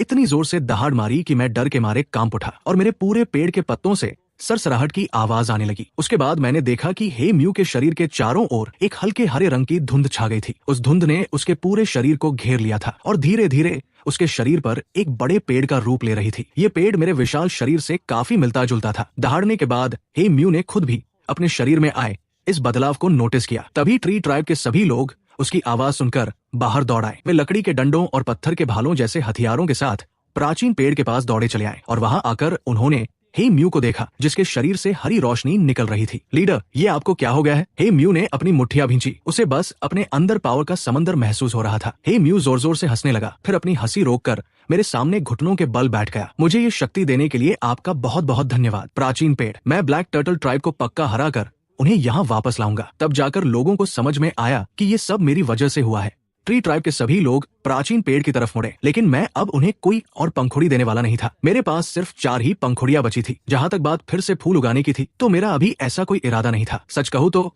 उस पंखुड़ी का असर मेरी उम्मीदों से कहीं ज्यादा था। मैंने ही म्यू के अंदर जागी उस पावर को ब्लड लाइन पावर का नाम दिया। ये पावर मुझे उसके साथ एक ब्लड कनेक्शन का एहसास कराती थी, इसलिए मुझे ये नाम बिल्कुल सही लगा। हे म्यू अपने लोगों के साथ एक बार फिर निकल पड़ा था। इस बार वो ब्लैक टर्टल ट्राइब के लीडर को हराकर उन्हें पूरी तरह से सरेंडर करवाना चाहता था। हे म्यू के ट्री ट्राइब से दूर जाने के बाद भी मुझे महसूस हुआ कि मैं उसकी लोकेशन को थोड़ा बहुत ट्रैक कर सकता था। शायद ये भी ब्लड लाइन पावर का ही कमाल था। जा जा जा, मुझे एक आवाज सुनाई दी। मैं समझ गया कि खाने की तलाश में गई वो मधुमक्खी वापस आ गई थी। जब वो मेरे तने पर उतरी तब मैंने देखा कि उसकी हालत कुछ ठीक नहीं थी। उसके शरीर पर किसी अनजान जीव का खून लगा हुआ था और उसका एक पैर लटक रहा था, शायद टूट गया था। ऐसा लग रहा था जैसे उसकी किसी और जीव से लड़ाई हुई थी और उसे गहरी चोटें आई थी। वो रेंगती हुई उस जगह पर गई जहाँ एक शाखा मेरे बड़े तने से जुड़ी हुई थी और वहाँ सिकुड़ कर लेट गई। मुझे लगा कि वो कुछ देर आराम करने के बाद ठीक हो जाएगी, लेकिन अगले दिन भी वो मधुमक्खी उसी जगह पर बिना हिले डुले पड़ी रही। ऐसा लग रहा था जैसे वो मर चुकी हो। मैंने अपनी एक शाखा आगे बढ़ाई ताकि उसे पेड़ के नीचे दफना सकूं। आखिर उसने इतने लंबे समय तक मेरा साथ दिया था और मैं उसे पहले ही अपना दोस्त मान चुका था। लेकिन जैसे ही मेरी शाखा ने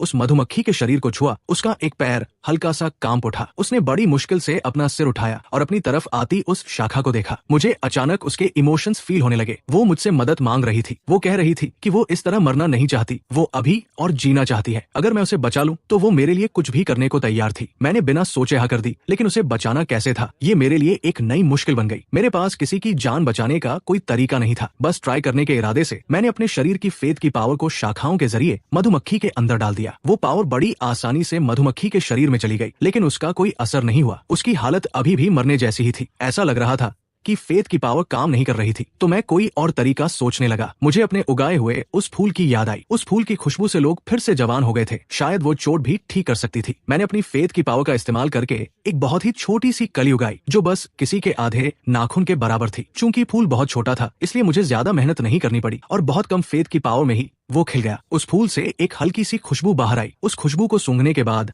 मधुमक्खी की हालत में थोड़ी सी रिकवरी देखी, लेकिन उसके शरीर के घाव अभी भी वैसे ही थे। बस वो थोड़ी एक्टिव हो गई थी। इसका कोई खास असर नहीं हुआ था। मैंने फेथ की पावर को उस छोटे फूल में डालना जारी रखा और फूल के बीचों बीच नेक्टर की एक बूंद बना ली। फिर मैंने वो बूंद मधुमक्खी के मुंह में डाल दी। जैसे ही उसने नेक्टर निकला, उसके शरीर से धीरे धीरे हरे रंग की धुंध निकलने लगी। इसे देखकर मुझे हे म्यू की याद आ गई, जिसके शरीर से भी वैसी ही धुंध निकली थी। क्या ये दोनों चीजें एक ही थी? जल्दी ही मुझे उस धुंध का असर दिखने लगा। वो मधुमक्खी के घावों को धीरे धीरे भर रही थी। ये देखकर मैंने चैन की सांस ली। इसका मतलब था कि मेरा तरीका एकदम सही था। उस धुंध की मदद से मधुमक्खी की चोटें धीरे धीरे ठीक हो गई और वो आखिरकार फिर से अपने पैरों पर खड़ी हो गई। फिर उसने अपने पंखों को हल्का सा फड़फड़ाने की कोशिश की और दोबारा आसमान में उड़ने लगी। ऐसा लग रहा था कि वो पूरी तरह ठीक हो गई है। मैं अपनी पावर पर प्राउड फील करने से खुद को रोक नहीं पाया। साफ था कि फेथ की पावर से उगाए गए मेरे फूल में बहुत ही तगड़ी हीलिंग प्रॉपर्टीज थी। मैं फिर से सोचने लगा कि क्या इसका इस्तेमाल करने का कोई और आसान तरीका हो सकता है। अगर मुझे हर बार एक फूल उगाना पड़ा तो ये थोड़ा मुश्किल काम होगा। मुझे तुरंत अपनी शाखाओं का ख्याल आया। क्या मैं सीधे फेथ की पावर का इस्तेमाल करके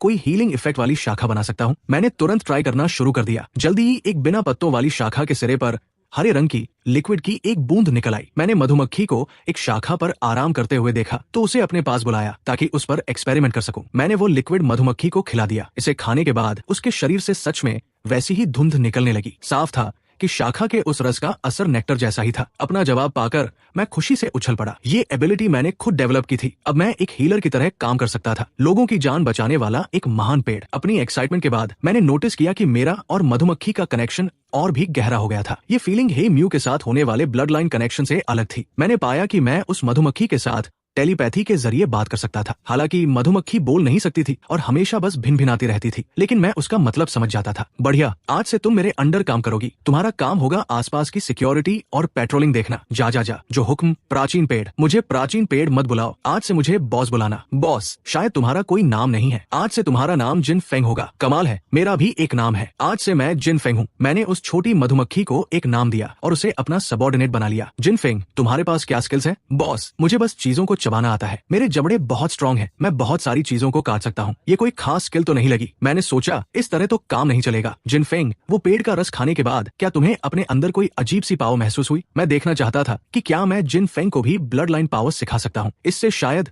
वह भी लड़ने के काबिल हो जाए। जिन फेंग ने शांत होकर उसे महसूस करने की कोशिश की और थोड़ी ही देर में उसके शरीर से हल्की हरी धुंध निकलने लगी। ये देखकर मैंने संतुष्टि से अपना सिर हिलाया। बहुत बढ़िया, इसका मतलब है कि इसके अंदर भी ब्लड लाइन पावर मौजूद है। लेकिन कुछ ही देर बाद वो हरी धुंध फीकी पड़ने लगी और उसकी जगह एक पीली धुंध ने ले ली। ये बात मेरे लिए बिल्कुल अनएक्सपेक्टेड थी। ऐसा लग रहा था कि जिन फेंग के पास अपना खुद का टैलेंट भी था। मैं साफ देख सकता था कि वो पीली धुंध भी एक तरह की ब्लड लाइन पावर ही थी, लेकिन ये वो पावर नहीं थी जो मैंने उसे दी थी। ये पावर तो जिन फेंग के अंदर से ही अवेकन हुई थी। आखिरकार जिन फेंग का पूरा शरीर उस पीली धुंध से घिर गया और वो धुंध एक बड़ी मधुमक्खी का रूप ले रही थी। जिन फेंग ने अपनी आंखें खोली और अपने शरीर के चारों तरफ फैली उस धुंध और उस बड़ी मधुमक्खी के धुंधले रूप को देखा। वो खुद भी हैरान था। बॉस, ये क्या है? मैंने उसे समझाया। इस पावर को ब्लड लाइन पावर कहते हैं और ये तुम्हारे ही शरीर से पैदा हुई है। जहाँ तक बात है कि ये क्या कर सकती है, तो वो तुम्हें खुद ही पता लगाना होगा। जिन फेंग ने कंफ्यूजन में सिर हिलाया। उसे आधी बात समझ आई थी और आधी नहीं। मैं भी उसे इससे ज्यादा कुछ नहीं सिखा सकता था। आखिर मुझे खुद भी ब्लड लाइन पावर के बारे में अभी अभी पता चला था। लेकिन जो बात मुझे सबसे ज्यादा हैरान कर रही थी वो ये थी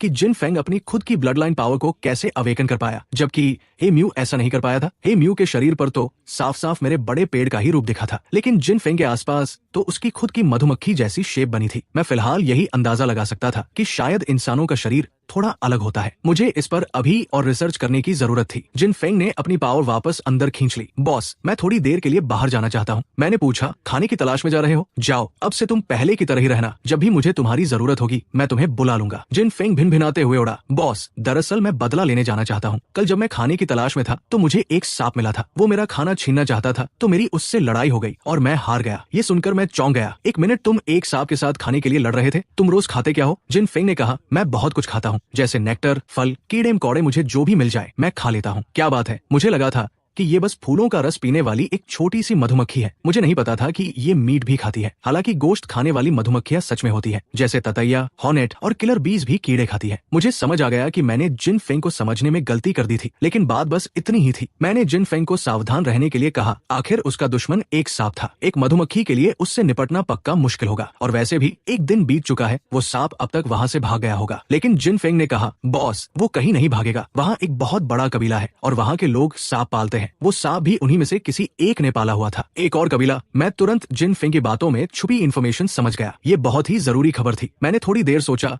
और जिन फेंग को ऑर्डर दिया। जिन फेंग, अभी अपना बदला रहने दो। मैं चाहता हूँ कि तुम एक काम करो। तुम उस सांप पालने वाले कबीले में जाओ और उनकी सारी डिटेल्स पता करो, जैसे कि उनके कबीले में कितने लोग हैं, उनका टोटम क्या है, ये सब पता करके मुझे बताओ। ऐसा करना पहले से तैयारी रखने जैसा था। जैसे जैसे ट्री ट्राइब धीरे धीरे तरक्की करेगा, उसे आसपास के दूसरे कबीलों से तो डील करना ही पड़ेगा। ऐसे में दूसरों की इन्फॉर्मेशन पहले से होना बहुत जरूरी था। चाहे उस कबीले से दोस्ती हो या दुश्मनी, अगर मेरे पास खबर होगी तो मैं सिचुएशन को कंट्रोल कर पाऊंगा। जिन फेंग वहाँ से उड़ गया। मैं उसे उस दिशा में जाते हुए देख रहा था जिधर वो गायब हुआ। मेरा अंदाजा था कि वो सांप पालने वाला कबीला ट्री ट्राइब से काफी दूर होगा। अब मेरा तना करीब 50 मीटर ऊंचा हो चुका था, इसलिए मेरी नजर दूर दूर तक जाती थी। लेकिन मुझे अपनी नजर में कोई और कबीला दिखाई नहीं दिया। जहाँ तक बात ब्लैक टर्टल ट्राइब की दिशा की थी, वहाँ एक पहाड़ मेरे विजन को ब्लॉक कर रहा था। उस पहाड़ के ठीक बगल से एक छोटी सी नदी बहती थी और ब्लैक टर्टल ट्राइब ने उसी नदी के किनारे अपना घर बसाने का फैसला किया था। मुझे याद था कि जब मैं यहाँ नया नया टाइम ट्रैवल करके आया था, तब वो नदी बस एक छोटी सी धारा हुआ करती थी। लेकिन सैकड़ों सालों में वो धारा धीरे धीरे चौड़ी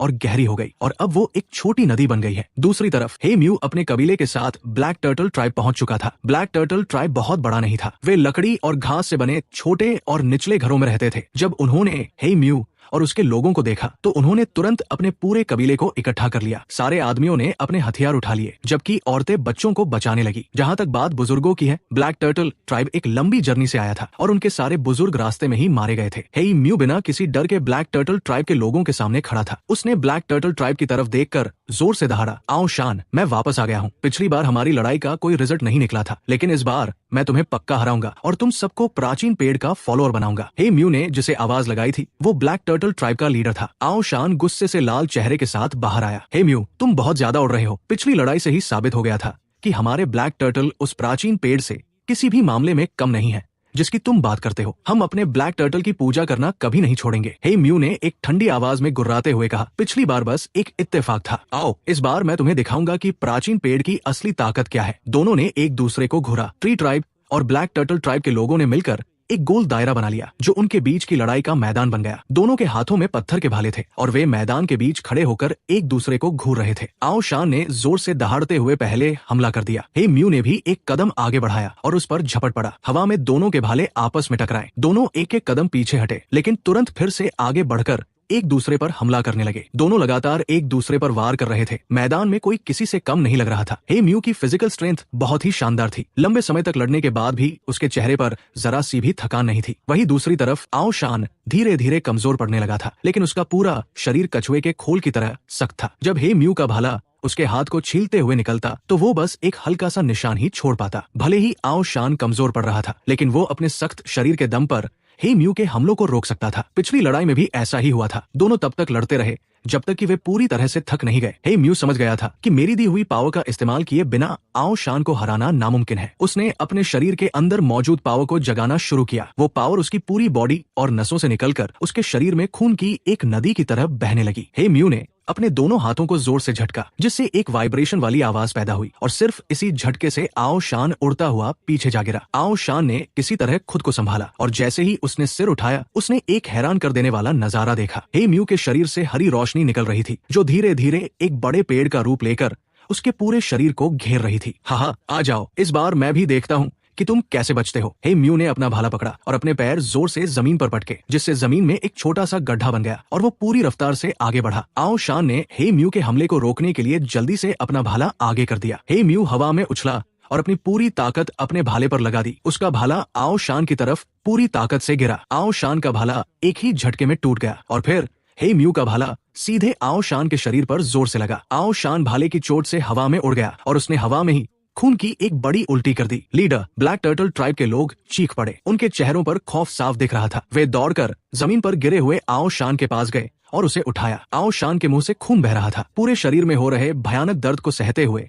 उसने अपना हाथ आगे बढ़ाया और चिल्लाया, जल्दी जाओ, ब्लैक टर्टल को बुला लाओ। आओ शान की बात सुनते ही ब्लैक टर्टल ट्राइब के कुछ लोग मुड़े और कबीले की तरफ भागने लगे। ब्लैक टर्टल ट्राइब के पीछे उस छोटी नदी के पास हाल ही में खोदा गया एक नया तालाब था और उस तालाब में एक काले रंग का बड़ा सा कछुआ लेटा हुआ था। बाहर से देखने में इस कछुए में कोई खास बात नहीं थी, बस इसका साइज थोड़ा बड़ा था। ब्लैक टर्टल ट्राइब के लोग दौड़ते हुए उस तालाब के पास पहुंचे, घबराकर घुटनों पर गिर गए और उस काले कछुए के सामने सिर झुकाकर पूजा करने लगे। ब्लैक टर्टल जी, गजब हो गया है, वो ट्री ट्राइब के लोग फिर से आ गए हैं और उन्होंने हमारे लीडर को भी हरा दिया है। तालाब में लेटे ब्लैक टर्टल ने अपनी आंखें खोली, सिर उठाया और बोलने वाले उस इंसान को घूरने लगा। ब्लैक टर्टल जी, लीडर ने हमें आपको बुलाने के लिए भेजा है। हमें उम्मीद है कि आप उस कमीने इंसान को हराने में हमारी मदद करेंगे। ब्लैक टर्टल ने अपना सिर हिलाया। ये देखकर वे लोग जल्दी से उठे, पानी में कूदे और ब्लैक टर्टल को उठाकर बाहर ले जाने लगे। कबीले के बाहर हे म्यू ने अपना भाला नीचे कर लिया था। कुछ ही सेकंड्स में उसने अपने शरीर के बाहर की धुंध को वापस अंदर खींच लिया। जब ट्री ट्राइब के लोगों ने देखा कि हे म्यू ने लड़ाई जीत ली है तो वे खुशी से जोर जोर से चिल्लाने लगे। हे म्यू ने हाथ हिलाया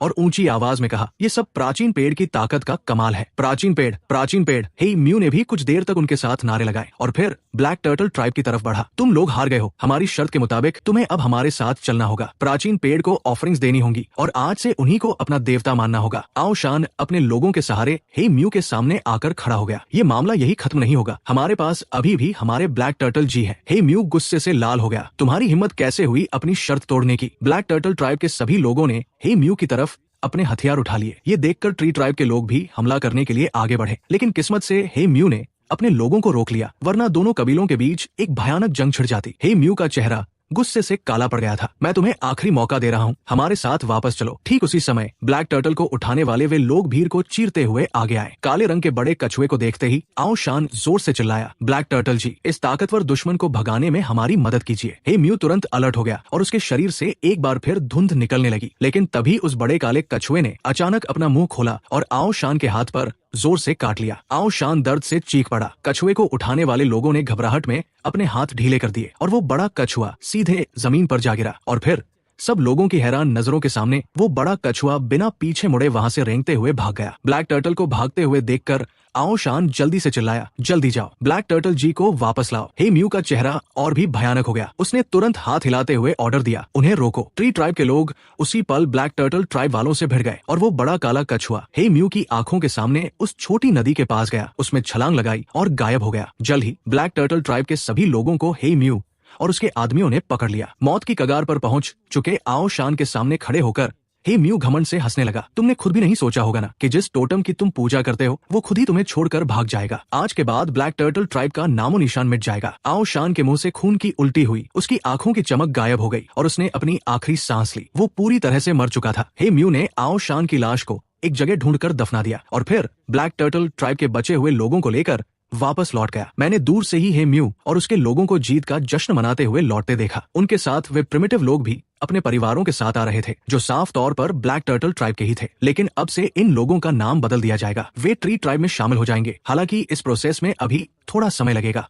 हे म्यू इन लोगों को ट्री ट्राइब वापस ले आया और फिर उन्हें मेरे सामने खड़ा कर दिया। हे म्यू सबसे आगे खड़ा हुआ और बोला, ये है हमारे ट्री ट्राइब के एंशिएंट ट्री देवता। आज से तुम लोगों को भी इनकी ही पूजा करनी है। वो पूरी भीड़ मेरे सामने घुटनों के बल बैठ गई और पूजा करने लगी। लेकिन मुझे सिर्फ थोड़ी सी ही फेथ पावर मिली। मुझे अच्छी तरह पता था कि ये लोग अभी तक मेरे सच्चे फॉलोअर्स नहीं बने थे, पर मुझे पूरा यकीन था कि जल्दी ही ये लोग मेरे सच्चे बिलीवर्स बन जाएंगे। इन लोगों से मेरी पूजा करवाने के बाद हे म्यू उनके रहने का इंतजाम करने चला गया। अब ट्री ट्राइब की कुल पॉपुलेशन 61 लोग हो गई थी और नए आए ब्लैक टर्टल ट्राइब के 32 लोगों को मिलाकर अब यहाँ टोटल 93 लोग थे। आधी रात के सन्नाटे में हे म्यू अकेले मेरे पास आया और धीरे से बोला, एंशिएंट ट्री। मैं जाहिर है सो नहीं रहा था। सच कहूँ तो एक पेड़ बनने के बाद मैं बहुत कम ही सोता था। बस कभी कभी बोर होने पर मैं अपने दिमाग को बिल्कुल खाली कर लेता था। कुछ भी नहीं सोचता था, जो थोड़ा थोड़ा सोने जैसा ही लगता था। मैंने पत्तों से आवाज निकाली, हे म्यू तुमने बहुत अच्छा काम किया। हे म्यू बेवकूफों की तरह हंसने लगा। एंशिएंट ट्री, ये सब आपकी ही दी हुई ताकत का कमाल है, वरना मैं ब्लैक टर्टल ट्राइब के लीडर को कभी हरा नहीं पाता। तो फिर आज रात तुम यहाँ मुझसे क्या मांगने आए हो? हे म्यू ने फिर आज ब्लैक टर्टल ट्राइब को हराने का पूरा किस्सा मुझे डिटेल में सुनाया। अपनी बात खत्म करने के बाद हे म्यू ने पूछा, एंशिएंट ट्री, क्या टोटम भी अपनी मर्जी से छोड़कर जा सकते हैं? उसका सवाल सुनते ही मैं समझ गया कि उसे किस बात का डर सता रहा था। शायद उसे डर था कि एक दिन मैं भी उन्हें अचानक छोड़कर चला जाऊंगा, बिल्कुल उस ब्लैक टर्टल की तरह। मैं हंसा और बोला, हे म्यू, अगर तुम्हारा टोटम तुम्हें ताकत देना बंद कर दे तो क्या तुम किसी दूसरे टोटम की पूजा करना शुरू कर दोगे? ये सुनते ही हे म्यू के माथे पर ठंडे पसीने छूट गए। वो तुरंत जमीन पर घुटनों के बल बैठ गया और सिर झुकाकर बोला, एंशिएंट ट्री, हे म्यू हमेशा सिर्फ आप ही की पूजा करेगा। मैंने अपनी एक शाखा आगे बढ़ाई और उसे उठा लिया। घबराओ मत, मैं तो बस एक एग्जाम्पल दे रहा था और मुझे यकीन है कि तुम्हारा जवाब तुम्हारे दिल में ही है। हे म्यू मेरे सामने खड़ा था और उसका दिल बहुत तेजी से धड़क रहा था। उसने कहा, मेरे दिमाग में ऐसा कुछ नहीं है और न ही कोई जवाब है। क्या उसकी हिम्मत थी ऐसा सोचने की? बिल्कुल नहीं। मैं थोड़ा होपलेस फील करने लगा। ठीक है, मैं ही तुम्हें सीधा जवाब दे देता हूँ। जैसे तुम लोग अपना टोटम चुन सकते हो, वैसे ही टोटम भी अपने फॉलोअर्स को चुन सकता है। जिस दिन तुम्हारे किसी काम से टोटम को नफरत हो जाएगी, वो टोटम नेचुरली तुम्हें छोड़कर चला जाएगा। तुम चाहो तो कल उन ब्लैक टर्टल ट्राइब के लोगों से जाकर पूछ लेना कि आखिर उन्होंने अपने टोटम के साथ ऐसा क्या किया था। हे म्यू ने जल्दी से सिर हिलाया और बोला, एंशिएंट ट्री, मैं अभी जाता हूँ। मेरी ये बातें असल में मेरा अपना अंदाजा ही थी, लेकिन मुझे लग रहा था कि सच्चाई भी कुछ ऐसी ही होगी। हे म्यू वहाँ से निकलने ही वाला था कि मैंने उसे जल्दी से रोका। हे म्यू, अब कल ही जाना, अभी आधी रात हो रही है और सब सो रहे हैं। हे म्यू ने लगातार सिर हिलाया और बोला, ठीक है एंशिएंट ट्री, आप भी आराम करें। ये बोलकर हे म्यू वहाँ से इतनी तेजी से भागा जैसे अपनी जान बचाकर भाग रहा हो। मैंने खुद से बड़बड़ाते हुए कहा, क्या मैं सच में इतना डरावना हूँ? मैं तो बस एक पेड़ ही हूँ। खैर, मैंने इस बारे में ज्यादा सोचना जरूरी नहीं समझा। मैंने अपना सिर उठाकर आसमान की तरफ देखा। इस दुनिया का आसमान बहुत ही साफ था, जहाँ सूरज भी था और चांद भी। लेकिन अगर कोई ध्यान से देखे तो पता चलेगा कि यहाँ के सूरज और चांद दोनों ही बहुत छोटे थे और कुछ अजीब से जैसे असली न हो। रात के वक्त आसमान में चांद के अलावा और कोई तारे नहीं दिखते थे। जाहिर है ये अजीब बातें सिर्फ मैं ही नोटिस कर सकता था, क्योंकि मैं इससे पहले एक दूसरी दुनिया में रह चुका था। यहाँ के इन प्रिमिटिव लोगों के लिए, जिन्होंने बचपन से ही इस सूरज और चांद को देखा था, उनकी नजरों में यही सब बिल्कुल नॉर्मल था। मैंने दोबारा अपनी नजर जमीन पर डाली। ट्री ट्राइब के लोग गहरी नींद में सो रहे थे और नए आए ब्लैक टर्टल ट्राइब की तरफ से भी खर्राटों की हल्की हल्की आवाजें आ रही थी। छपाक छपाक दूर बहती छोटी सी नदी से पानी में तैरने की आवाजें आने लगी, जो इस सन्नाटे भरी रात में बहुत क्लियरली सुनाई दे रही थी। मैंने अपनी नजर उस तरफ घुमाई तो देखा कि एक बड़ा सा कछुआ पानी में तैर रहा था। एक बड़ा कछुआ? क्या ये वही ब्लैक टर्टल ट्राइब का टोटम है? हे म्यू ने बताया तो था कि वो बड़ा ब्लैक टर्टल नदी में कूदकर गायब हो गया था। अचानक दिखे इस बड़े से कछुए ने मेरा इंटरेस्ट जगा दिया। मैंने अपनी ब्रांचेस को कंट्रोल किया और शू की आवाज के साथ उन्हें सीधे उस छोटी नदी की तरफ शूट कर दिया। ये ब्रांचेस बहुत स्पेशल थी, जिन्हें मैंने खास तौर पर अपनी फेथ पावर का इस्तेमाल करके बनाया था। ये किसी रस्सी की तरह नरम भी हो सकती थी और किसी लोहे की तरह मजबूत भी। मैं इन्हें अपने टेंटेकल्स कहता था। नदी के उस बड़े कछुए को इस हमले का पता तब चला जब मेरे टेंटेकल्स उसके खोल को छू चुके थे। उसने बचने के लिए पानी के अंदर डुबकी लगाने की कोशिश की, लेकिन तब तक मेरे टेंटेकल्स उसके पूरे जिस्म से लिपट चुके थे। फिर मैंने एक जोर का झटका दिया और उस बड़े से कछुए को पानी से बाहर खींच लिया। उस कछुए ने अपना बड़ा सा मुंह खोला और मेरे टेंटेकल्स पर जोर से काट लिया, ये सोचते हुए कि वो इन्हें काट कर आजाद हो जाएगा। लेकिन उसे कहाँ पता था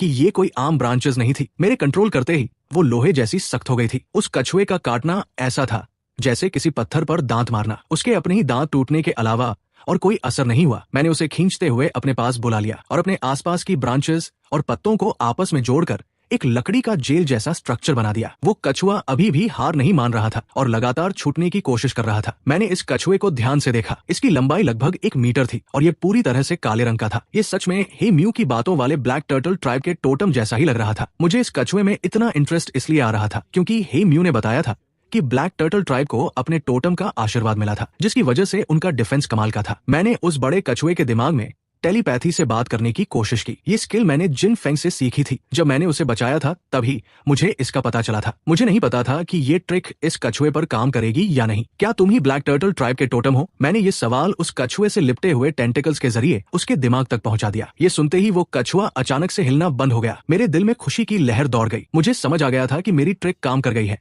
और मैं मैसेज भेज सकता हूँ। लेकिन वो कछुआ वहाँ बिल्कुल सुन पड़ा था और कोई जवाब नहीं दे रहा था। मैंने उसे दोबारा मैसेज भेजा, तुम जो भी कहना चाहते हो बस अपने दिमाग में सोच लो, मुझे सब समझ आ जाएगा। मेरा इतना कहना ही था कि उस कछुए ने अपना सिर और चारों पैर फुर्ती से अपने खोल के अंदर छिपा लिए। मुझे अंदाजा नहीं था कि इस कछुए का दिल इतना छोटा होगा और ये इतना डरपोक निकलेगा। मैंने बड़ी शांति से कुछ देर इंतजार किया और आखिरकार मुझे कुछ महसूस हुआ। मैं पहले ब्लैक टर्टल ट्राइब का टोटम हुआ करता था, पर अब वो ट्राइब ही नहीं रही। बॉस, मैं तो बस एक छोटा सा आम कछुआ हूँ। मैं आपके आगे हाथ जोड़ता हूँ, मुझे जाने दो। आप ही देखो, मेरी पूरी बॉडी में सिर्फ हड्डियां हैं, थोड़ा सा भी मांस नहीं है। प्लीज मुझे मत खाना, मेरा स्वाद बहुत खराब है। मैं बिल्कुल भी अच्छा नहीं हूँ। बॉस, अगर आपको भूख लगी है तो मैं आपके लिए नदी से मछली पकड़ लाऊंगा। प्लीज मुझे आजाद कर दो, मैं रोज आपके लिए मछलियां पकड़ कर लाऊंगा। मैंने जल्दी से उस कछुए के साथ अपना कनेक्शन काट दिया। उसकी बातें तो खत्म होने का नाम ही नहीं ले रही थी, बस लगातार मुझे छोड़ने की भीख मांग रहा था। ठीक है, मैं तुम्हें छोड़ दूंगा, लेकिन पहले शांत हो जाओ, मुझे तुमसे कुछ पूछना है। मैंने उसे बस इतना मैसेज भेजा और तुरंत फिर से कनेक्शन डिस्कनेक्ट कर दिया। कुछ देर बाद मैंने आखिरकार देखा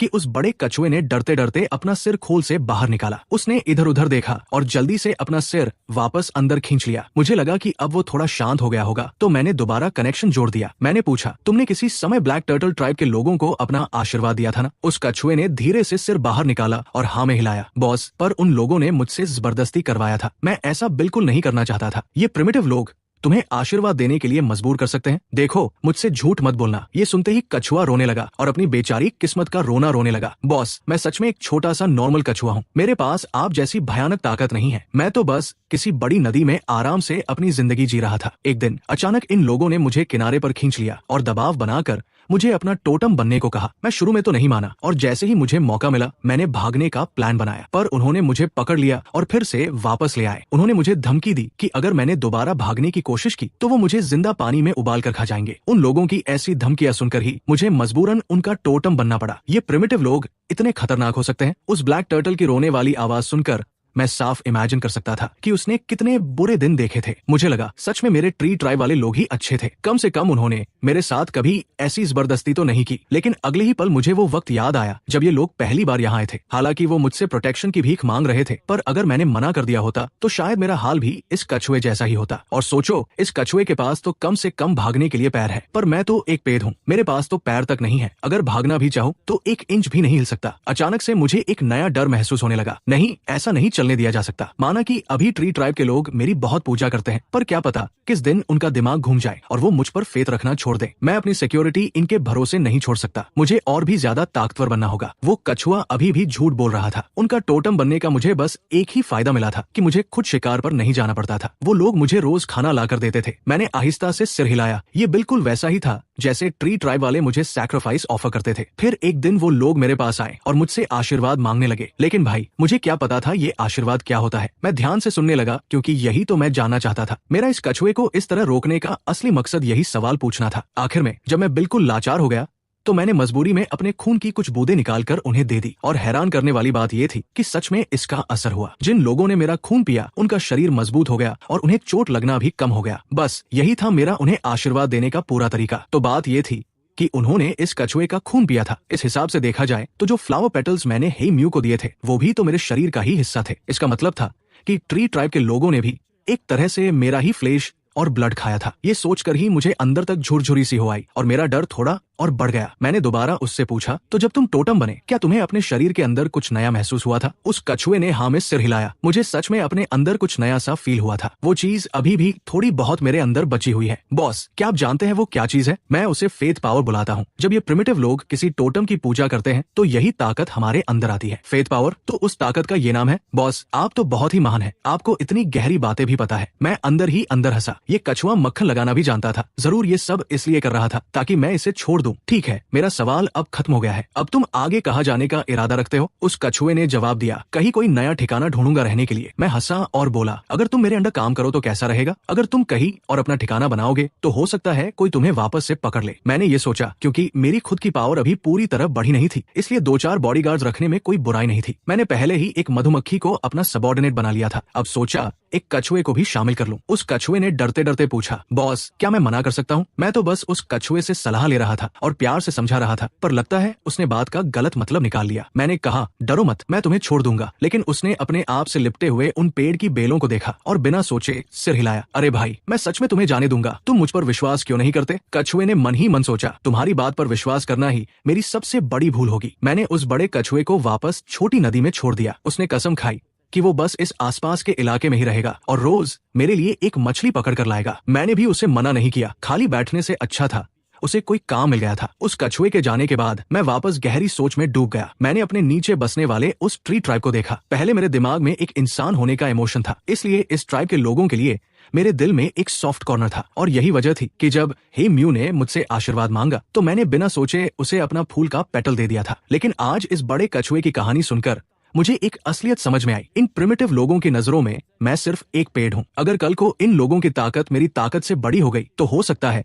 ये मेरे ही खिलाफ हो जाए, पर मैं इन प्रिमिटिव लोगों को पूरी तरह छोड़ भी नहीं सकता था। आखिर इनकी दी हुई फेथ पावर ही तो मुझे बड़ा और ताकतवर बना रही थी। आगे से मुझे इन प्रिमिटिव लोगों के साथ डील करते वक्त बहुत केयरफुल रहना होगा। ना तो मैं आंखें बंद करके इनकी मदद कर सकता था और ना ही इन्हें इनके हाल पर छोड़ सकता था। अगले दिन हे म्यू उन ब्लैक टर्टल ट्राइब के लोगों के पास गया और उनसे उस बड़े कछुए के बारे में पूछताछ की। मैंने उनकी पूरी बात बिल्कुल साफ साफ सुन ली। उन लोगों का जवाब भी लगभग वैसा ही था जैसा कल उस कछुए ने मुझे बताया था। उन्होंने सच में उस कछुए को पकड़ा था और उसे अपना खून देने पर मजबूर किया था ताकि वो उससे फायदा उठा सके। ब्लैक टर्टल ट्राइब के एरिया से बाहर निकलते वक्त हे म्यू का चेहरा काफी टेंस लग रहा था। वो फिर से अकेले मेरे पास चला आया और अपना सिर उठाकर मुझ विशाल प्राचीन पेड़ को देखने लगा। बहुत देर बाद उसने आहिस्ता से कहा, एंशिएंट ट्री, मैंने ब्लैक टर्टल ट्राइब के लोगों से बात की है और मुझे पता चल गया है कि उन्होंने अपने टोटम के साथ क्या सलूक किया था। लेकिन हे म्यू की आंखों में एक अजीब सा जुनून झलक रहा था। ट्री ट्राइब कभी भी एंशिएंट ट्री के साथ ऐसी हरकत नहीं करेगा। मैं शांति से उसकी बातें सुनता रहा, कोई जवाब नहीं दिया। तभी ही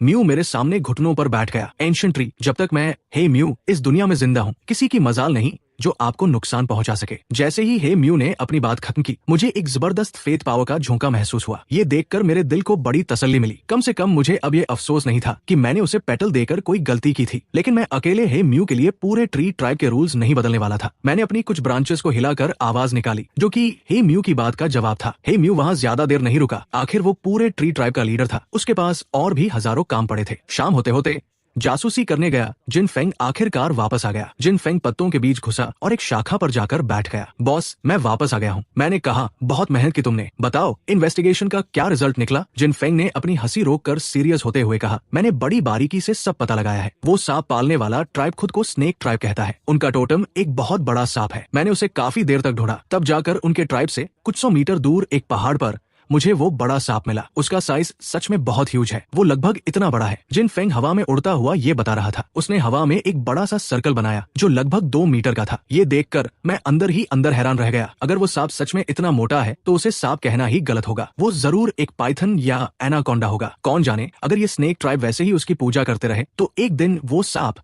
एक बड़ा ड्रैगन भी बन सकता है। पर यह बात अलग थी कि मुझे खुद नहीं पता था कि इस दुनिया में ऐसा एवोल्यूशन पॉसिबल भी है या नहीं। जिन फेंग ने अपनी एक्शन दिखाने के बाद वापस नीचे बैठ गया और बोलता गया। स्नेक ट्राइब में लगभग 200 लोग हैं। वो शिकार करने में एक्सपर्ट है और अक्सर जानवरों का शिकार करने जंगलों में जाते हैं। वो लोग सांप भी पालते हैं। उनके कबीले में लगभग हर शख्स के पास एक सांप होता है और उनमें से ज्यादातर जहरीले होते हैं। उसकी बातें सुनकर मेरा दिल थोड़ा भारी हो गया। स्नेक ट्राइब की पावर बहुत स्ट्रांग थी। अगर ट्री ट्राइब की उससे कंपैरिजन की जाए तो हमारे लोग उनसे आधे भी नहीं थे। पावर का गैप भी बड़ा था। अगर दोनों ट्राइब्स के बीच बैटल हुई तो ट्री ट्राइब एक मिनट भी उनके आगे टिक नहीं पाएगा। ऐसा लग रहा था कि मुझे जल्दी से जल्दी कुछ नए डेवलपमेंट प्लान्स सोचने होंगे। मैंने बड़ी गहराई से इस मसले पर सोचा और डिसाइड किया कि सबसे पहले फार्मिंग की टेक्निक सिखानी पड़ेगी। अभी ट्री ट्राइब का मेन फूड सोर्स शिकार था और थोड़ी बहुत चीजें वो जंगल से इकट्ठा कर लेते थे। लेकिन जैसे जैसे ट्री ट्राइब की पॉपुलेशन बढ़ती जा रही थी, सिर्फ शिकार और सब्जियों पर डिपेंड रहना बिल्कुल इम्पॉसिबल होने वाला था। पर मैंने तुरंत ये नॉलेज उन्हें नहीं दी। मुझे एक सही टाइम का इंतजार था। इस बीच मैंने अपना पूरा फोकस इस बात पर लगा दिया कि फेथ पावर को बैटल्स में कैसे यूज किया जाए। पहले मैं इस फेथ पावर से सिर्फ अपनी ब्रांचेस की ग्रोथ बढ़ा रहा था, जिसकी वजह से मैंने वो सुपर स्ट्रॉन्ग वाइन्स और टेंटिकल्स बनाए थे। इसके अलावा ये फेथ पावर ऐसे फ्लावर्स उगा सकती थी जो हील कर सकते हैं और बॉडी को स्ट्रॉन्ग करके ब्लड लाइन पावर अवेकन कर सकते हैं। लेकिन ये सब तो बस सपोर्ट फंक्शंस थे। इनमें बैटल के मैदान पर लड़ने जैसी कोई बात नहीं थी। बदकिस्मती से इतना सब टेस्ट करने के बाद भी मैं बैटल से रिलेटेड कोई सॉलिड स्किल डेवलप नहीं कर पाया था। जब सर्दियां आई तो ट्री ट्राइब में खाने का नया इशू खड़ा हो गया। सर्दियों में बहुत से जानवर लंबी नींद या हाइबरनेशन में चले जाते थे, जिससे शिकार ढूंढना नामुमकिन जैसा हो गया था। और इससे भी बड़ी प्रॉब्लम ये थी कि ठंड में जंगल में फ्रूट वगैरह भी नहीं मिलते थे, इसलिए ट्राइब की खाने की सप्लाई पूरी तरह कट चुकी थी। मजबूरी में हे म्यू को शिकार की तलाश में लोगों के साथ और भी दूर इलाकों में जाना पड़ा। मैंने इन मामलों में ज्यादा दखल नहीं दिया, लेकिन एक बात जो मैंने नोट की वो ये थी कि सर्दियां आते ही मेरी डेली मिलने वाली फेथ पावर अचानक बढ़ गई थी। जब मैंने थोड़ा और ऑब्जर्व किया तो समझ आया कि ये प्रिमिटिव लोग रोज मुझसे प्रार्थना कर रहे थे कि उन्हें अच्छा शिकार मिल जाए। उनकी हर एक प्रार्थना से फेथ पावर डायरेक्टली मेरे पास आ रही थी। और जब बर्फीली हवाएं चलने लगी तब आखिरकार ट्री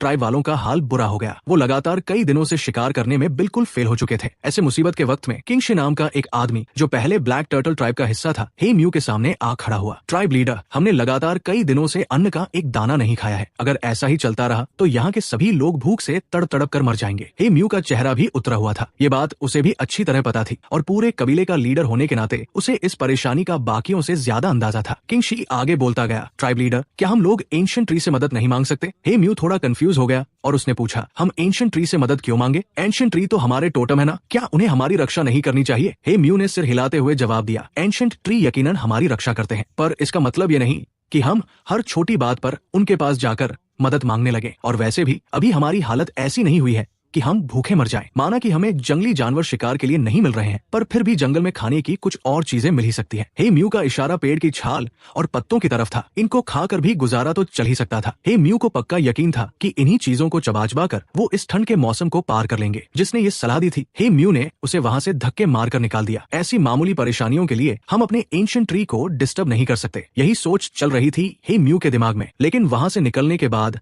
किंगशी चुप बैठने वालों में से नहीं था। उसने चुपचाप अपने पुराने ब्लैक टर्टल ट्राइब के लोगों को ढूंढना शुरू किया और ये आइडिया उनके कानों में डाल दिया। जल्दी ही उसे कुछ ऐसे लोग मिल गए जो उसकी बात से अग्री करते थे। ब्लैक टर्टल ट्राइब को तो हे म्यू ने जबरदस्ती हरा कर ट्री ट्राइब में शामिल किया था ना, इसलिए वहाँ कई लोग थे जिनके दिलों में अभी भी नफरत की आग जल रही थी। किंगशी ने सोचा कि यही सही मौका है इस खाने की कमी को वेपन बनाकर पूरे ट्री ट्राइब में आग लगाने का। और उनकी इन्हीं भड़काने वाली बातों का असर ये हुआ कि ट्री ट्राइब के बहुत से लोगों ने बगावत करने का मूड बना लिया। उस दिन हे म्यू एक बार फिर शिकार से खाली हाथ लौटा। साफ था कि आज भी उसके हाथ कुछ नहीं लगा था। किंगशी ने आव देखा ना ताव फटाफट लोगों की भीड़ इकट्ठा कर ली। वो उस भीड़ को ले गया और जाकर सीधा हे म्यू का रास्ता रोक कर खड़ा हो गया। ट्राइब लीडर, आज भी शिकार में कुछ हाथ नहीं लगाना, कहीं फिर से हम सबको पेड़ की छालें चबाने को मजबूर तो नहीं करोगे ना? हे म्यू ने तिरछी नजर से उस भीड़ को देखा जो उसके पीछे खड़ी थी। इनमें से ज्यादातर लोग ब्लैक टर्टल ट्राइब के थे और कुछ ट्री ट्राइब के थे। हे म्यू के माथे पर गुस्से की लकीरें बन गई। तुम लोग यहाँ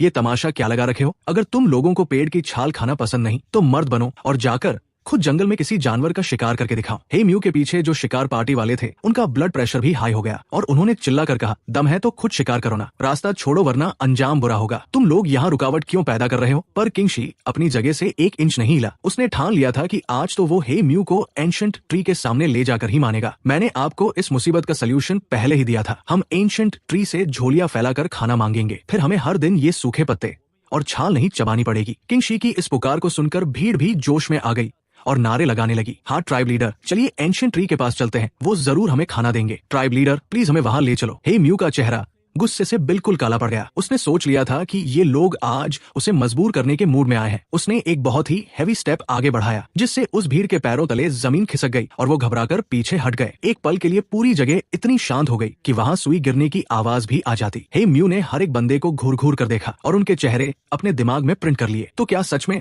तुम सब यही चाहते हो? हे म्यू ने गुस्से में सबसे एक साथ पूछा, पर किसी की जुबान नहीं खुली। आगे आना तो दूर की बात थी। अंत में उनका लीडर किंगशी डरते डरते चिल्लाया, हाँ, हम सब यही चाहते हैं। हे म्यू इतने डरावने तरीके से मुस्कुराया कि लोगों की रूह कांप गई। ठीक है, फिर जाओ, पूरे ट्राइब को एक साथ ले आओ, हम अभी एंशिएंट ट्री के सामने हाजिर होते हैं। ये सुनकर किंगशी ने सुकून की सांस ली। वो मन ही मन उकसाहट में आकर सोच रहा था कि एंशिएंट ट्री अब क्या कमाल करेगा। अगर एंशिएंट ट्री उनकी खाने की भूख नहीं मिटा पाया तो उसके पास उन लोगों को भड़काने का पूरा राइट आ जाएगा ताकि कोई उस पेड़ की पूजा न करे। और अगर उस एंशिएंट ट्री ने सच में उन्हें खाना दे दिया, उसने तो पक्का मान लिया था कि एंशिएंट ट्री जैसा एक बड़ा सूखा पेड़ खाना ला ही नहीं सकता। उसने उस एंशिएंट ट्री को छुपकर ध्यान से देखा था। वो तो सिर्फ लंबा सा पेड़ था, एक ऐसा पेड़ जो अपनी जगह से बिल्कुल हिल डुल नहीं सकता। वो कहां से उन लोगों को खाना प्रोवाइड कर सकता है? बहुत जल्द पूरा का पूरा ट्री ट्राइब मेरे दर पर आकर खड़ा हो गया। लोग आपस में फुसफुसाकर बातें करने लगे थे। कुछ लोगों को विश्वास था कि एंशिएंट ट्री उन्हें खाना देंगे, जबकि दूसरे लोगों को नहीं। ट्राइब लीडर होने के नाते हे म्यू सबसे आगे चल रहा था। वो आकर मेरे सामने पूरी तरह झुक गया और अपनी सारी भीड़ को मेरे सामने सिर झुकाने को कहा। मैं इन सब लोगों को ध्यान से देख रहा था। जब से हे म्यू वापस लौटा था, मैं हर एक छोटी एक्टिविटी पर गौर कर रहा था। इस पूजा के बाद जो मुझे फेथ पावर मिली वो मेरे पिछले सैक्रिफाइसेस से डेफिनेटली कमजोर थी। मुझे अब ये बात क्लियरली समझ आ रही थी कि इन लोगों की मेरे प्रति भक्ति और भरोसे में दरार आ गई थी। ये जो नया तहलका खड़ा हुआ था उसकी एक वजह ब्लैक टर्टल ट्राइब वाले किंगशी का जहर फैलाना था और दूसरा मेजर रीजन इन लोगों का पिछले कई दिनों तक भूखे रहना था, जिसकी वजह से इनकी प्रेयर का जवाब न मिलने पर ये नाखुश थे। हे म्यू ने लोगों के साथ मुझे पूजने के बाद फाइनली ट्री ट्राइब की इस खतरनाक प्रॉब्लम को मेरे आगे रखा और खाना प्रोवाइड करने की विनती की। एंशिएंट ट्री, मेरी आपसे यही दरख्वास्त है कि आप हमारी पुकार सुने और अपने फॉलोअर्स को खाना दे। हे म्यू के ये शब्द खत्म ही हुए थे कि मैं पूरा विशाल पेड़ एक झटके से बहुत जोरों से हिलने लगा और मेरे पेड़ के हर एक पत्ते से डरावनी गूंजती आवाजें आने लगी। इस चेंज ने तो इन भीड़ वालों को पूरी तरह हिला कर रख दिया, खासकर वो लालची लोग जो हे म्यू पर दबाव बनाकर वहां पर लाए थे। उन सबके चेहरे का रंग सफेद हो गया। वो पसीने से भीगे थे और हाथ पांव भी कांप रहे थे, पर अंदर ही अंदर वो ये कहते हुए खुद को दिलासा दिलाने लगे, ऐसा पॉसिबल ही नहीं है, ये तो बस थोड़ा बड़ा पेड़ है ना। मुझे यही ठीक लगा कि अब समय आ गया था कि इन बेवकूफ लोगों को उनके इन बेहुदा ख्यालों के बारे में सही ज्ञान दूं। मैंने थोड़ा रुककर दो सिंपल वर्ड्स कहे, हे म्यू। हे म्यू उसी सेकंड जमीन पर घुटनों के बल बैठ गया। एंशिएंट ट्री, हे म्यू यहाँ हाजिर है। उसी वक्त उसके आगे जितने भी उसके लोग थे सभी फटाफट घुटने टेक कर बैठ गए थे। इस सीन में इन सब की शक्लों पर हॉरर का मजा जरूर था। कौन सोच सकता था कि वो लोग जिसका अपना पेड़ टोटम मानते थे आज वही बोलना स्टार्ट करेगा। क्या ये पेड़ वाकई कुछ पावर रखता था? और वही दूसरी तरफ हे म्यू घुटनों के बल आराम से मुस्कुराते हुए बैठा था और अंदर ही अंदर कह रहा था, तुम लोगों ने सच्ची श्रद्धा से एंशिएंट ट्री की पूजा ही नहीं की। ठीक हुआ तुमने खुद अपना अंजाम उनकी पाव में देखा ना। मैंने दोबारा आवाज निकाली जिसका बूम वाला शोर एक गर्जना की तरह गूंजा। तुम लोगों ने मुझसे खाना मांगना शुरू किया। हे म्यू ने हल्के से सिर हिलाया। एंशिएंट ट्री ट्राइब के पास सच में खाना बहुत कम बचा है, इसलिए हमारे कुछ मेंबर्स आपसे खाना मांग रहे हैं। मेरे इस रिएक्शन से सारा पेड़ दोबारा हिलने लगा। जो भी सच्चे दिल से मेरी पूजा करेगा उसे ही मेरे पास से खाना मिलेगा। इन्हीं शब्दों के खत्म होने के बाद सारे लोग सिर को ऊपर उठाने लगे थे और एक्साइटमेंट और शॉक में पागल थे, जिनकी खुशी क्लियरली उनके चेहरों पर दिख रही थी। हे म्यू को भी इस लेवल का कोई अंदाजा नहीं था कि उसकी पुकार सच में पूरी हो जाएगी, जिस पर उसे भरोसा तक नहीं था, जिसका असर ये पड़ा कि उसका मेरे लिए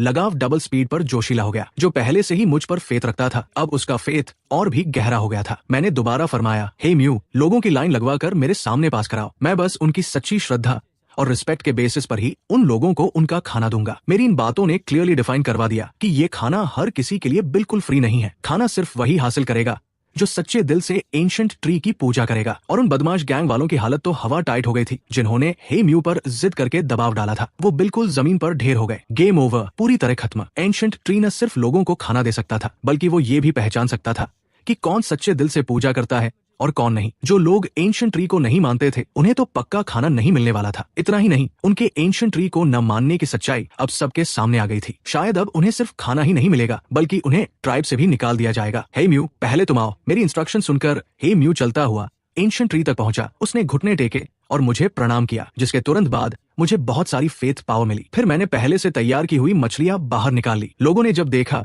कि एक लचीली शाखा से बंधी हुई मछलियां बाहर आ रही हैं, तो उनकी सांसें तेज हो गई। ये वो मछलियां थी जो मैंने पहले से ही स्टोर करके रखी थी और इन्हें लाने वाला कोई और नहीं बल्कि वो ब्लैक टर्टल था, जिसे मैंने अपना सबऑर्डिनेट बनाया था। उस ब्लैक टर्टल ने मुझसे रोज एक मछली पकड़ कर लाने का वादा किया था और उसने सच में ऐसा ही किया। कभी कभी तो वो एक से ज्यादा मछलियां भी ले आता था, पर मैं तो एक पेड़ हूँ, मेरे पास खाने के लिए मुंह तो था नहीं, इसलिए मैंने इन मछलियों को सुखाकर सेव कर लिया था। अब ये मेरे पेड़ के एक खास स्टोरेज रूम में रखी हुई थी। इन सूखी मछलियों में से कुछ निकालकर इन लोगों को देने से ये आराम से बसंत के मौसम तक सर्वाइव कर सकते थे। मैंने एक मछली हे म्यू को दे दी। हे म्यू ने मेरा शुक्रिया अदा किया और उठकर दूसरे लोगों को आगे आने का इशारा किया। इसी तरह आगे बढ़ते हुए इस बार मुझे जो फेथ पावर मिली वो हे म्यू के मुकाबले बहुत कम थी, इसलिए मैंने जो मछली दी वो भी बहुत छोटी थी। अब उस ब्लैक टर्टल ट्राइब वाले बदमाश की बारी आई। किंगशी घबराते हुए मेरे सामने आया। उसके घुटने टेकने और पूजा करने के बाद मुझे जो फेथ पावर मिली वो इतनी कम थी कि उसे ना के बराबर ही माना जा सकता था। मैंने अपने स्टोरेज रूम में थोड़ी देर ढूंढा और आखिर में एक छोटी मछली की सिर्फ पूंछ निकालकर उसे देने के लिए तैयार कर ली। पर ये जो इंतजार का वक्त था उसने उसकी घबराहट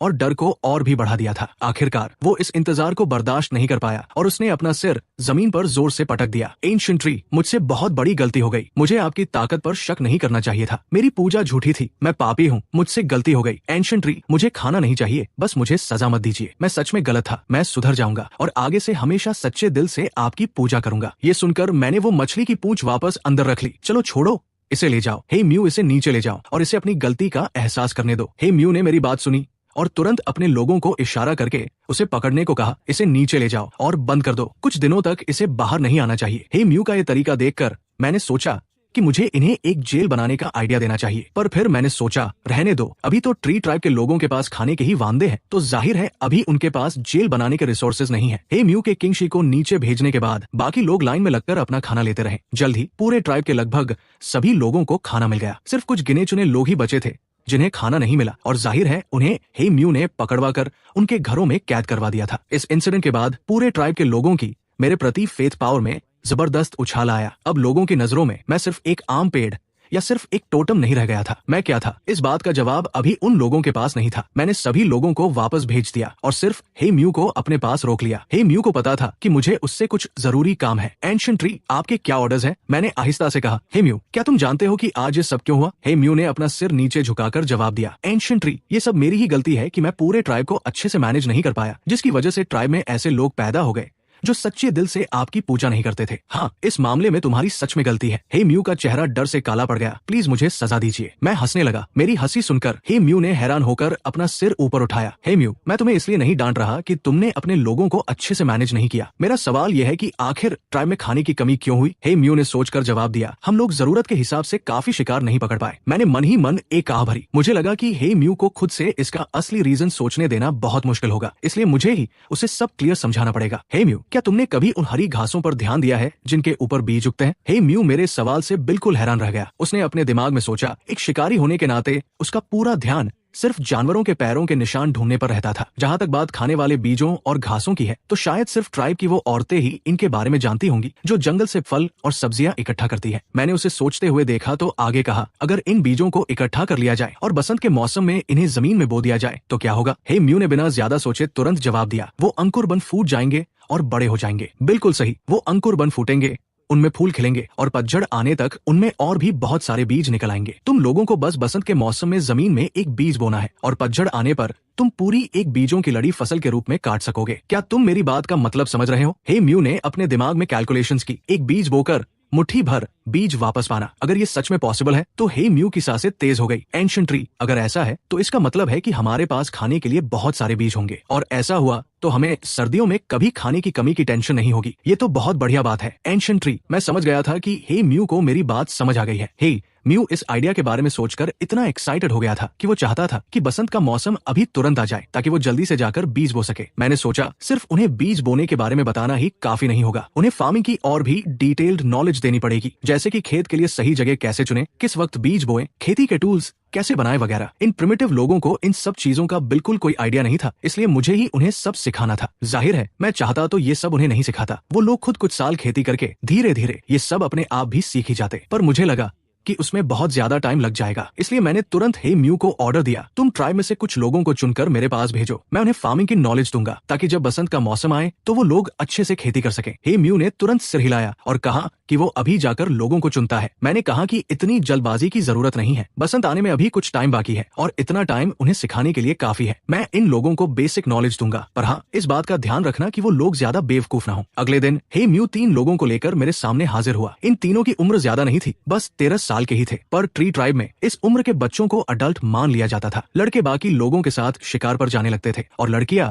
शादी की उम्र की हो जाती थी। क्या करें, इन प्रिमिटिव लोगों की एवरेज उम्र बहुत लंबी नहीं होती थी। 50 साल की उम्र को तो बहुत ज्यादा बूढ़ा मान लिया जाता था, पर मेरे सामने खड़े ये बच्चे वो थे जिन्हें मेरा आशीर्वाद मिल चुका था। इनकी फिजिकल स्ट्रेंथ बहुत बढ़ गई थी और जाहिर है इसी वजह से ये आम लोगों से ज्यादा लंबी उम्र भी जिएंगे। इन तीनों में 2 लड़कियां थी और 1 लड़का। वो तीनों अभी मेरे करीब आए भी नहीं थे कि मुझे दूर से ही उस लड़के की आवाज आ गई जो हे म्यू से कंप्लेन कर रहा था। हे म्यू अंकल, मैं यहाँ खेती बाड़ी जैसी फालतू चीजें नहीं सीखना चाहता, मुझे आप लोगों के साथ जंगल में शिकार करने जाना है। हे म्यू ने एक जोरदार थप्पड़ उस लड़के के सिर के पीछे जड़ दिया और बोला, ये क्या बकवास कर रहा है तू? ये साक्षात एंशिएंट ट्री तुझे खुद पढ़ाने वाले हैं। ये इतना बड़ा मौका है और तू इसकी वैल्यू नहीं समझ रहा। अगर मैं ट्राइब के बीच जाकर एक बार जोर से चिल्ला दूं ना तो लोग यहाँ आने के लिए आपस में लड़ मरेंगे। लड़के का चेहरा मासूमियत से भर गया। वो कुछ और आर्ग्यूमेंट करना चाहता था, पर जैसे ही उसने अपना सिर ऊपर करके हे म्यू का उठा हुआ हाथ देखा तो वो चुपचाप सरेंडर करके उसके पीछे पीछे चलने लगा। उसके बगल में चल रही दोनों लड़कियां मुंह पर हाथ रखकर चुपके चुपके हंस रही थी। हे म्यू उन तीनों को मेरे सामने लाया और उन्हें इंस्ट्रक्शन दी कि वो ध्यान से सब सीखें और कोई चोरी या मक्कारी ना करे। लड़के ने बड़बड़ाते हुए कहा, यहाँ साक्षात एंशिएंट ट्री के सामने चोरी या मक्कारी करने की हिम्मत कौन कर सकता है भला? हे म्यू ने उसे घूर कर देखा और पूछा, तूने क्या कहा? लड़के ने तुरंत मेरी तरफ मुड़कर पूरी श्रद्धा के साथ कहा, मैं एंशिएंट ट्री की दी हुई सारी नॉलेज को पूरे फोकस के साथ सीखूंगा। मैं अंदर ही अंदर मुस्कुरा रहा था। मैंने हे म्यू को तसल्ली दी कि वो इन तीनों को मेरे पास छोड़कर बेफिक्र होकर जा सकता है। इन तीनों में से लड़के का नाम शान जेडाई था और दोनों लड़कियों के नाम वायु और किंगली थे। ये तीनों बचपन से ही बड़ों के साथ एंशिएंट ट्री की पूजा करते आए थे और मेरे सच्चे बिलीवर्स थे। लड़का हालांकि शिकार पर जाना चाहता था, पर एंशिएंट ट्री का स्टूडेंट चुने जाने पर वो अंदर से बहुत खुश और प्राउड फील कर रहा था। मैंने सबसे पहले उन तीनों से कुछ बेसिक सवाल पूछे। दोनों लड़कियां कुछ बीजों को पहचान लेती थी, पर शान जेडाई को इस बारे में बिल्कुल जीरो नॉलेज थी। मैंने सबसे पहले उन्हें सही और अच्छी क्वालिटी के बीज चुनना सिखाया। मेरी बातें सुनकर किंगली कुछ कहना चाहती थी पर रुक गई। फिर भी उसने थोड़ी हिम्मत करके कहा, एंशिएंट ट्री, हमने जो भी बीज जमा किए थे वो सब तो खाने में खत्म हो चुके हैं। अब ट्राइब में बिल्कुल भी बीज नहीं बचे हैं। मैंने अपनी एक शाखा आगे की जिसके सिरे पर मैंने पत्तों को मोड़कर एक बड़े से थैले जैसा डिजाइन बनाया था। उस थैले के अंदर कई अलग अलग तरह के ढेरों बीज भरे हुए थे। जाहिर है जब मैंने उन्हें फार्मिंग सिखाने का प्लान बनाया था तो मैं बिना तैयारी के कैसे रह सकता था। मैंने बहुत पहले ही जिन फेंग को ऑर्डर दे दिया था कि वो जब भी खाने की तलाश में बाहर जाए तो आसपास के पौधों से बीज भी इकट्ठा कर लाए। पूरे पतझड़ के मौसम में मैंने बहुत सारे बीज जमा कर लिए थे, जिनमें से कुछ तो ट्री ट्राइब के एरिया के बाहर से भी लाए गए थे। इतने सारे और अलग अलग तरह के बीज जमा करने का पूरा क्रेडिट जिन फेंग की मेहनत को ही जाता था। उन तीनों ने जब बीजों का वो बड़ा सा थैला देखा तो उनके मुंह खुले के खुले रह गए। वो मन ही मन सोच रहे थे, एंशिएंट ट्री, आपके पास इतने सारे बीज कहाँ से आ गए? जाहिर है मैं उनके इन सवालों का जवाब नहीं देने वाला था। मैंने उन्हें खुद ही अंदाजा लगाने के लिए छोड़ दिया। अब जब बीज आ गए थे तो पढ़ाई शुरू की जा सकती थी। बीजों को पहचानने के बाद मैंने उन्हें खेत जोतने के टूल्स बनाना सिखाया और साथ ही ये भी सिखाया कि इन टूल्स का इस्तेमाल कैसे करना है। वो तीनों ही बहुत स्मार्ट और इंटेलिजेंट थे। मुझे उन्हें ये सब सिखाने में ज्यादा मेहनत नहीं करनी पड़ी। इसके बाद बारी थी प्रैक्टिकल प्रैक्टिस की। मैंने उन तीनों को छोटी नदी के पास एक खाली बंजर जमीन का टुकड़ा चुनने को कहा और अपने टूल्स का इस्तेमाल करके उस जमीन को खेत में बदलने का ऑर्डर दिया। ये जगह उनके प्रैक्टिस करने के लिए भी थी और बसंत के मौसम में यहीं पर बीज भी बोए जाने थे। ट्री ट्राइब के लोगों ने जब इन तीनों को नदी के किनारे मिट्टी खोदते देखा तो वो बहुत क्यूरियस हो गए और भागकर वहां जमा हो गए। मैंने उन तीनों को ऑर्डर दिया कि वो खेत जोतने के साथ साथ वहां खड़े लोगों को भी फार्मिंग के बारे में सब कुछ समझाते रहें। जब बसंत का मौसम आया तब तक पूरा ट्री ट्राइब फार्मिंग की बेसिक बातों को समझ चुका था। मेरे कैलकुलेशंस के हिसाब से मुझे पता था कि बसंत कब आएगा और जैसे ही सही वक्त आया मैंने उन तीनों को चुने हुए बीजों को जमीन में बोने का ऑर्डर दे दिया। ट्री ट्राइब के बाकी लोग भी मदद करने के लिए आ गए। उन्हें मेरी बातों पर पूरा विश्वास था, इसलिए उन्होंने छोटी नदी के किनारे कई छोटे बड़े खेत तैयार कर लिए और उन सब में बीज बो दिए। फार्मिंग का काम सिर्फ बीज बोने से खत्म नहीं होता, इसके बाद भी फसलों की लगातार देखभाल करनी पड़ती है। वक्त वक्त पर खाद डालनी पड़ती है, जंगली घास फूस को हटाना पड़ता है और कीड़ों से फसलों को बचाना पड़ता है। हालांकि इन लोगों को मेरी गाइडेंस मिल रही थी, फिर भी पहली बार खेती करते वक्त उन्हें कई प्रॉब्लम्स का सामना करना पड़ा। अगर उन्हें ये सब खुद से ही सीखना पड़ता तो शायद उन्हें फार्मिंग के सही रूल्स समझने में कई साल लग जाते। इन्हें सिखाने के दौरान मुझे अपनी एक नई एबिलिटी का पता चला। मैं इन फसलों की ग्रोथ को बिल्कुल सटीक तरीके से देख और समझ सकता था और मुझे पता चल जाता था कि कब किस चीज की जरूरत है। इस तरह भले ही मेरे पास खेती का कोई प्रैक्टिकल एक्सपीरियंस नहीं था, फिर भी मैं दूसरों को बड़ी आसानी से गाइड कर पा रहा था। 6 महीने बीत गए। कुछ ऐसी फसलें जिनका ग्रोथ साइकिल ज्यादा लंबा नहीं था, वो पककर तैयार हो गई थी। ट्री ट्राइब ने अपनी पहली बम्पर फसल का जश्न मनाया। शान जेडाई और बाकी दोनों के डायरेक्शन में औरतों और बच्चों के एक ग्रुप ने मिलकर पकी हुई फसलों को काटा और जमा किया। ये फसल गेहूं जैसी ही थी, बस इसके बीजों का साइज नॉर्मल गेहूं से आधा था। पर इसके बावजूद ट्री ट्राइब के लोगों के लिए ये एक बिल्कुल नया एक्सपीरियंस था। उन्होंने अपनी प्रिमिटिव हिस्ट्री में पहली बार इस तरह से खाना हासिल किया था। हे म्यू ने जब जमा किए गए बीजों का इतना बड़ा ढेर देखा तो खुशी से उसका चेहरा खिल उठा। और अभी तो खेतों में ऐसी बहुत सी फसलें बाकी थी जो पककर तैयार होने वाली थी। हे म्यू अपने दिमाग में इमेजिन कर पा रहा था कि अगर वो लगातार इसी तरह बीज बोते रहे और फसलें काटते रहे तो उनके पास खाने के लिए बीजों का कभी न खत्म होने वाला स्टॉक जमा हो जाएगा। और अगर ऐसा हुआ तो उन्हें कभी शिकार करने की जरूरत ही नहीं पड़ेगी। हे म्यू ने शान जेडाई को खुशी से मुस्कुराते हुए देखा और पूछा, शान जेडाई, क्या अभी तुम शिकार पर जाना चाहते हो? शान जेडाई ने हंसते हुए जवाब दिया, हे म्यू अंकल, एंशिएंट ट्री सच में बहुत महान है। ये सब उन्हीं का दिया हुआ आशीर्वाद है। हे म्यू ने भी उसकी बात से अग्री करते हुए कहा, हाँ, ये सब एंशिएंट ट्री का ही आशीर्वाद है। अब हमें इस साल की सर्दियों में भूख से मरने का कोई डर नहीं है। शान जेडाई ने हे म्यू को एक आइडिया देते हुए कहा, हे म्यू अंकल, मुझे लगता है हमें और भी बंजर जमीनों को खेतों में बदल लेना चाहिए ताकि हम और भी ज्यादा बीज बो सके। हे म्यू ने हाँ में सिर हिलाया। बिल्कुल सही कहा, पर इससे पहले कि हम ये करें, हमें एक बहुत ही जरूरी काम करना है, एंशिएंट ट्री की पूजा और उन्हें सैक्रिफाइस ऑफर करना। शान जेडाई ने एकदम से अपना माथा पीट लिया। हे म्यू अंकल, आपने बिल्कुल सही कहा, हमें सबसे पहले एंशिएंट ट्री को सैक्रिफाइस ऑफर करना चाहिए। शान जेडाई ने अचानक से कहा, हे म्यू अंकल, मुझे लगता है कि एंशिएंट ट्री ये नाम अब उनके लिए सही नहीं है। हे म्यू का चेहरा गुस्से से लाल हो गया और उसने शान जेडाई को घूर कर देखा। बेवकूफ लड़के, ये क्या बकवास कर रहा है तू? शान जेडाई ने घबराकर जल्दी से समझाते हुए कहा, हे म्यू अंकल, आप गलत समझ रहे हैं। मेरा मतलब है कि एंशिएंट ट्री नाम बहुत ही आम सा लगता है। ये नाम उनकी महानता और उनकी एब्सोल्यूट पावर को पूरी तरह से बयान नहीं कर पाता। हे म्यू ने अपने दिमाग में सोचा, क्या एंशिएंट ट्री बुलाना सही नहीं है? फिर उनकी महानता को दर्शाने के लिए और कौन सा शब्द इस्तेमाल किया जा सकता है? तो फिर तेरा क्या आइडिया है? हे म्यू ने शान जेडाई को घूरते हुए कहा, अगर तू कोई अच्छा नाम नहीं बता पाया तो आज तेरी खैर नहीं। शान जेडाई ने डर के मारे अपनी गर्दन सिकोड़ ली। हे म्यू के चेहरे के एक्सप्रेशन से ही पता चल रहा था कि वो बहुत गुस्से में है, पर फिर भी शान जेडाई ने हिम्मत जुटाकर कहा, हे म्यू अंकल, जब मैं एंशिएंट ट्री से पढ़ाई कर रहा था तब मैंने उन्हें एक खास शब्द बोलते हुए सुना था। मुझे लगता है वो शब्द उनके लिए बिल्कुल परफेक्ट रहेगा। कौन सा शब्द? भगवान। हे म्यू ने उस शब्द को दोहराया। इन प्रिमिटिव लोगों की भाषा में ऐसा कोई शब्द एग्जिस्ट ही नहीं करता था, इसलिए मैंने अपनी नेटिव भाषा का शब्द इस्तेमाल किया था जिसका प्रोनाउंसिएशन हिंदी शब्द भगवान जैसा ही था। शान जेडाई ने हाँ में सिर हिलाया। बिल्कुल, भगवान। एंशिएंट ट्री ने बताया था कि भगवान सबसे ऊंचे और सबसे महान होते हैं, उनके पास लिमिटलेस पावर्स होती है। मुझे लगता है कि एंशिएंट ट्री को भगवान ही बुलाया जाना चाहिए। हे म्यू ने तुरंत हाँ में सिर हिला दिया। आज के बाद से मैं एंशिएंट ट्री को भगवान ही बुलाऊंगा। दोनों ने आपस में ये तय कर लिया और डिसाइड किया कि इस बार की पूजा के वक्त वो पूरे कबीले के सामने इस बात का अनाउंसमेंट कर देंगे। हे म्यू लोगों को लेकर पूजा की तैयारी करने चला गया। वो इस बार बहुत सारा और बहुत अच्छा सैक्रिफाइस ऑफर करना चाहता था, इसलिए वो लोगों को लेकर शिकार करने जंगल चला गया। एक जंगली सुअर का शिकार करके लाने के बाद हे म्यू ने लोगों से कहा कि वो खेतों से काटी गई ताजा फसल भी ले आए ताकि उसे भी सैक्रिफाइस के तौर पर चढ़ाया जा सके। पूरी तैयारी होने के बाद हे म्यू पूरे कबीले के लोगों को लेकर मेरे सामने हाजिर हुआ। उसने मेरे तने के सामने बहुत सारा चढ़ावा रखा। ट्री ट्राइब के लोग पूजा करने के बाद उस चढ़ावे को वापस नहीं ले जाते थे। इस बार हे म्यू ने सीधे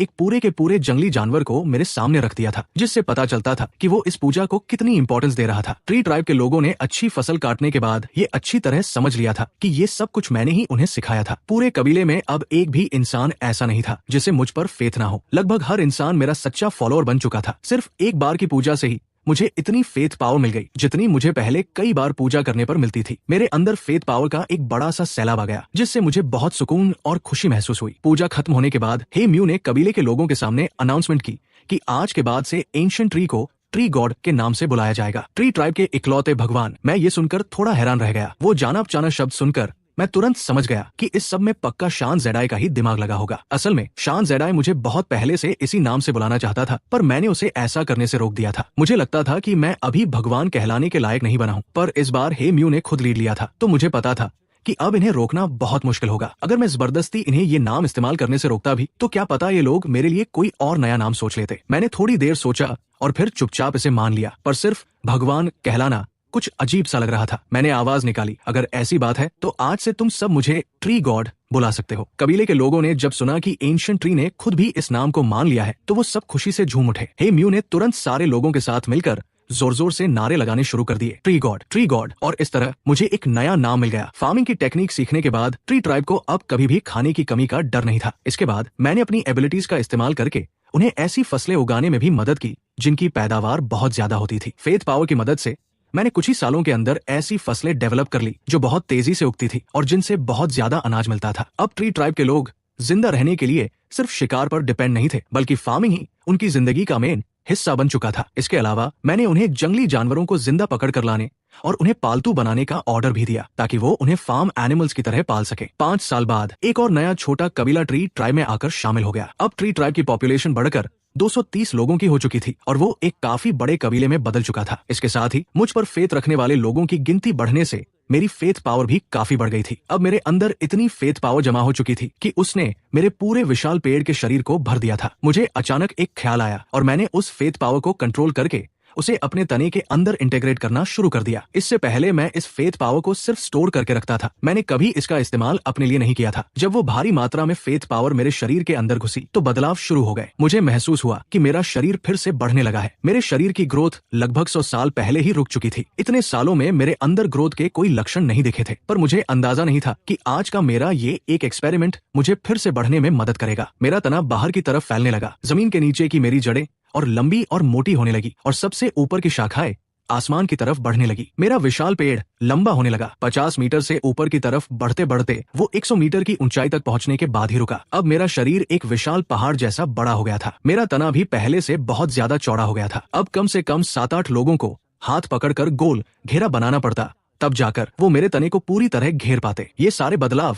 बहुत ही कम टाइम में हुए थे, सिर्फ कुछ 10-15 मिनटों के अंदर। जाहिर है मेरे इस तरह से तेजी से बढ़ने से ट्री ट्राइब के लोग भी चौंक गए थे। वो सब अपने घरों से बाहर निकल आए और जैसे ही उन्होंने सिर उठाकर मुझे इतनी तेजी से आसमान की तरफ बढ़ते देखा तो वो सब हैरान रह गए। मेरी इस भयानक ग्रोथ को देखकर जो उनकी सोच से भी परे थी। हे म्यू एक्साइटमेंट के मारे दौड़कर मेरे तने के पास आ गया। जैसे ही मैं 100 मीटर की ऊंचाई तक पहुंचा, हे म्यू को अचानक महसूस हुआ कि उसके शरीर के अंदर एक नई पावर पैदा हो गई है। वो खुद को रोक नहीं पाया और उस पावर को बाहर निकाल दिया। बूम! एक जोरदार आवाज के साथ हे म्यू के शरीर से एक बहुत बड़ी हरी रोशनी बाहर निकली और उसके ठीक पीछे उसी हरी रोशनी से बना एक विशाल पेड़ का शैडो भी धीरे धीरे लंबा होने लगा, बिल्कुल वैसे ही जैसे वो खुद ग्रो कर रहा हो। हालांकि मैं लंबा हो गया था, पर मेरे सेंसेस अभी भी पहले जैसे ही तेज थे। मुझे तुरंत अपने नीचे खड़े हे म्यू के शरीर में हो रहे बदलावों का एहसास हो गया। मैंने अपना ध्यान उस पर लगाया और सिर्फ कुछ ही पलों में मैं समझ गया कि उसके शरीर के अंदर क्या हो रहा था। हे म्यू के शरीर की ब्लड लाइन पावर बिल्कुल मेरे पेड़ के शरीर जैसी ही थी। पहले भी मैं महसूस कर पाता था कि हे म्यू का ब्लड नेटवर्क बिल्कुल मेरी ही किसी शाखा के आखिरी सिरे जैसा था, पर अब ये कनेक्शन और भी ज्यादा मजबूत हो गया था। मेरे बढ़ने की वजह से हे म्यू के शरीर की ब्लड लाइन पावर भी बढ़ गई थी और इसी वजह से वो कंट्रोल खो बैठा और उसके शरीर से वो ताकत अपने आप बाहर निकल आई। हे म्यू के पीछे बना वो विशाल पेड़ का शैडो ज्यादा देर तक नहीं बढ़ा। सिर्फ कुछ ही मिनटों के बाद हे म्यू ने अपने शरीर की पावर पर वापस कंट्रोल पा लिया, पर हे म्यू के दिमाग में अभी भी बहुत सारे सवाल घूम रहे थे। ट्री ट्राइब के बाकी लोग भी वहां जमा हो गए थे। जाहिर है जिस ट्री गॉड पर वो फेथ रखते थे उसमें इतने बड़े बदलाव को देखकर वो उसे इग्नोर तो नहीं कर सकते थे। मैंने आवाज निकाली, तुम लोगों को घबराने की कोई जरूरत नहीं है, ये सिर्फ मेरी एक नॉर्मल ग्रोथ है। मेरी बातें सुनकर सारे लोगों ने राहत की सांस ली। जब ट्री गॉड ने खुद कह दिया है कि कोई प्रॉब्लम नहीं है तो फिर सच में कोई प्रॉब्लम नहीं होगी। सब लोगों ने मुझे झुककर प्रणाम किया और फिर अपने अपने काम पर लौट गए। सिर्फ हे म्यू ही अभी भी पेड़ के नीचे खड़ा था। उसने अपना सिर उठाया और पूछा, ट्री गॉड, अभी थोड़ी देर पहले मुझे लगा कि मेरे शरीर के अंदर की पावर बढ़ गई है। मैंने कहा, तुमने बिल्कुल सही महसूस किया है, तुम्हारे शरीर की ब्लड लाइन पावर सच में बढ़ गई है। हे म्यू ने अपने हाथ को ऊपर उठाकर देखा और फिर मुट्ठी बंद करके उस पावर को महसूस किया। उसने फिर से सिर उठाया, ट्री गॉड, क्या आप ऐसी पावर और भी दे सकते हैं? क्या तुम्हें और भी पावर चाहिए? हे म्यू ने नाम में सिर हिलाया। ट्री गॉड, मैं ये पावर ट्राइब के बाकी लोगों के लिए मांगना चाहता हूँ। अभी पूरे ट्राइब में सिर्फ मेरे पास ही ये पावर है। मैं चाहता हूँ कि बाकी लोगों को भी ये पावर मिल जाए। मैंने उसकी बात नहीं मानी। असल में मैं भी एक बात सोच रहा था, क्या इन प्रिमिटिव लोगों के पास अपनी खुद की ब्लड लाइन पावर होती है? पिछले कुछ सालों में मैं ट्री ट्राइब के लोगों को फार्मिंग और जानवरों को पालना सिखाने में इतना बिजी था कि मुझे इस बारे में रिसर्च करने का टाइम ही नहीं मिला। हे म्यू, तुम अभी वापस जाओ, जब सही वक्त आएगा तो मैं ये पावर दे दूंगा। हे म्यू ने हाँ में सिर हिलाया और वहां से चला गया। उसके जाने के बाद मैं अपने खुद के शरीर को देखने लगा। अगर हे म्यू को ब्लड लाइन पावर मुझसे मिली है तो क्या मेरे पास खुद की कोई ब्लड लाइन पावर है? मैंने रिसर्च और एक्सपेरिमेंट करना शुरू किया, पर जाहिर है इतने कम टाइम में मुझे इसका कोई जवाब नहीं मिलने वाला था। मेरे 100 मीटर की ऊंचाई तक बढ़ने का असर सिर्फ ट्री ट्राइब तक ही सीमित नहीं था। बहुत दूर एक ऊंचे पहाड़ पर कुछ शिकारी घने जंगल में छुपकर एक स्पिरिट डियर का शिकार करने का प्लान बना रहे थे। अचानक उनमें से एक ने अपना सिर उठाकर दूर आसमान की तरफ देखा। उसे तुरंत एक बहुत ही ऊंचा और विशाल पेड़ दिखाई दिया। पेड़ का वो घना और हरा भरा ऊपरी हिस्सा बिल्कुल किसी बड़े पहाड़ जैसा लग रहा था। उसने जल्दी से अपने पास खड़े साथी के कंधे पर थप्पड़ मारा ताकि वो भी देख सके कि क्या वो पेड़ सच में वहां है या फिर ये उसका कोई वहम है। उसके साथी ने उसका हाथ झटक दिया और बोला, चुपचाप बैठो। उसने कहा, तुम आसमान की तरफ तो देखो, क्या वहाँ सच में कोई इतना बड़ा पेड़ है? कैसा बड़ा पेड़? क्या तुम पागल हो गए हो? यहाँ तो हर तरफ पेड़ ही पेड़ है। तुम किस पेड़ की बात कर रहे हो? वो ये बोलते हुए आसमान की तरफ देखने लगा और जैसे ही उसने देखा उसे भी वो विशालकाय पेड़ दिखाई दे गया। वो क्या चीज है? जब हम यहाँ आए थे तब तो वो वहाँ नहीं था। हमें जल्दी से कबीले वापस जाना चाहिए और ट्राइब लीडर को ये बात बतानी चाहिए। अब उन लोगों ने शिकार करने का प्लान कैंसिल कर दिया। उन्होंने जंगल की तरफ मुंह करके कुछ खास तरह की सीटियां बजाई। थोड़ी ही देर में कई छोटे बड़े नीले और हरे रंग के जहरीले सांप अलग अलग जगहों से रेंगते हुए बाहर आ गए। उन शिकारियों ने उन सांपों को अपने हाथों में पकड़ लिया। हैरान करने वाली बात यह थी कि वो जहरीले सांप होने के बावजूद उन लोगों को बिल्कुल नहीं काट रहे थे। उन लोगों ने अपने सांपों और शिकार के हथियारों को समेटा और तेजी से पहाड़ से नीचे उतरने लगे। नीचे उतरते वक्त भी वो बार बार आसमान की तरफ उस विशाल पेड़ को देख रहे थे, ये पक्का करने के लिए कि वो कोई सपना तो नहीं देख रहे। जैसे ही वो पहाड़ के बीच में पहुंचे, वो विशाल पेड़ पहाड़ के पीछे छुप गया। उन्हें डर लगा कि कहीं वो विशाल पेड़ गायब तो नहीं हो गया, इसलिए उन्होंने एक दूसरे को देखा और फिर से तेजी से पहाड़ के ऊपर की तरफ चढ़ने लगे। जब उन्होंने देखा कि वो विशाल पेड़ अभी भी वही था, तब जाकर उन्होंने राहत की सांस ली और फिर तेजी से अपने कबीले की तरफ भागने लगे।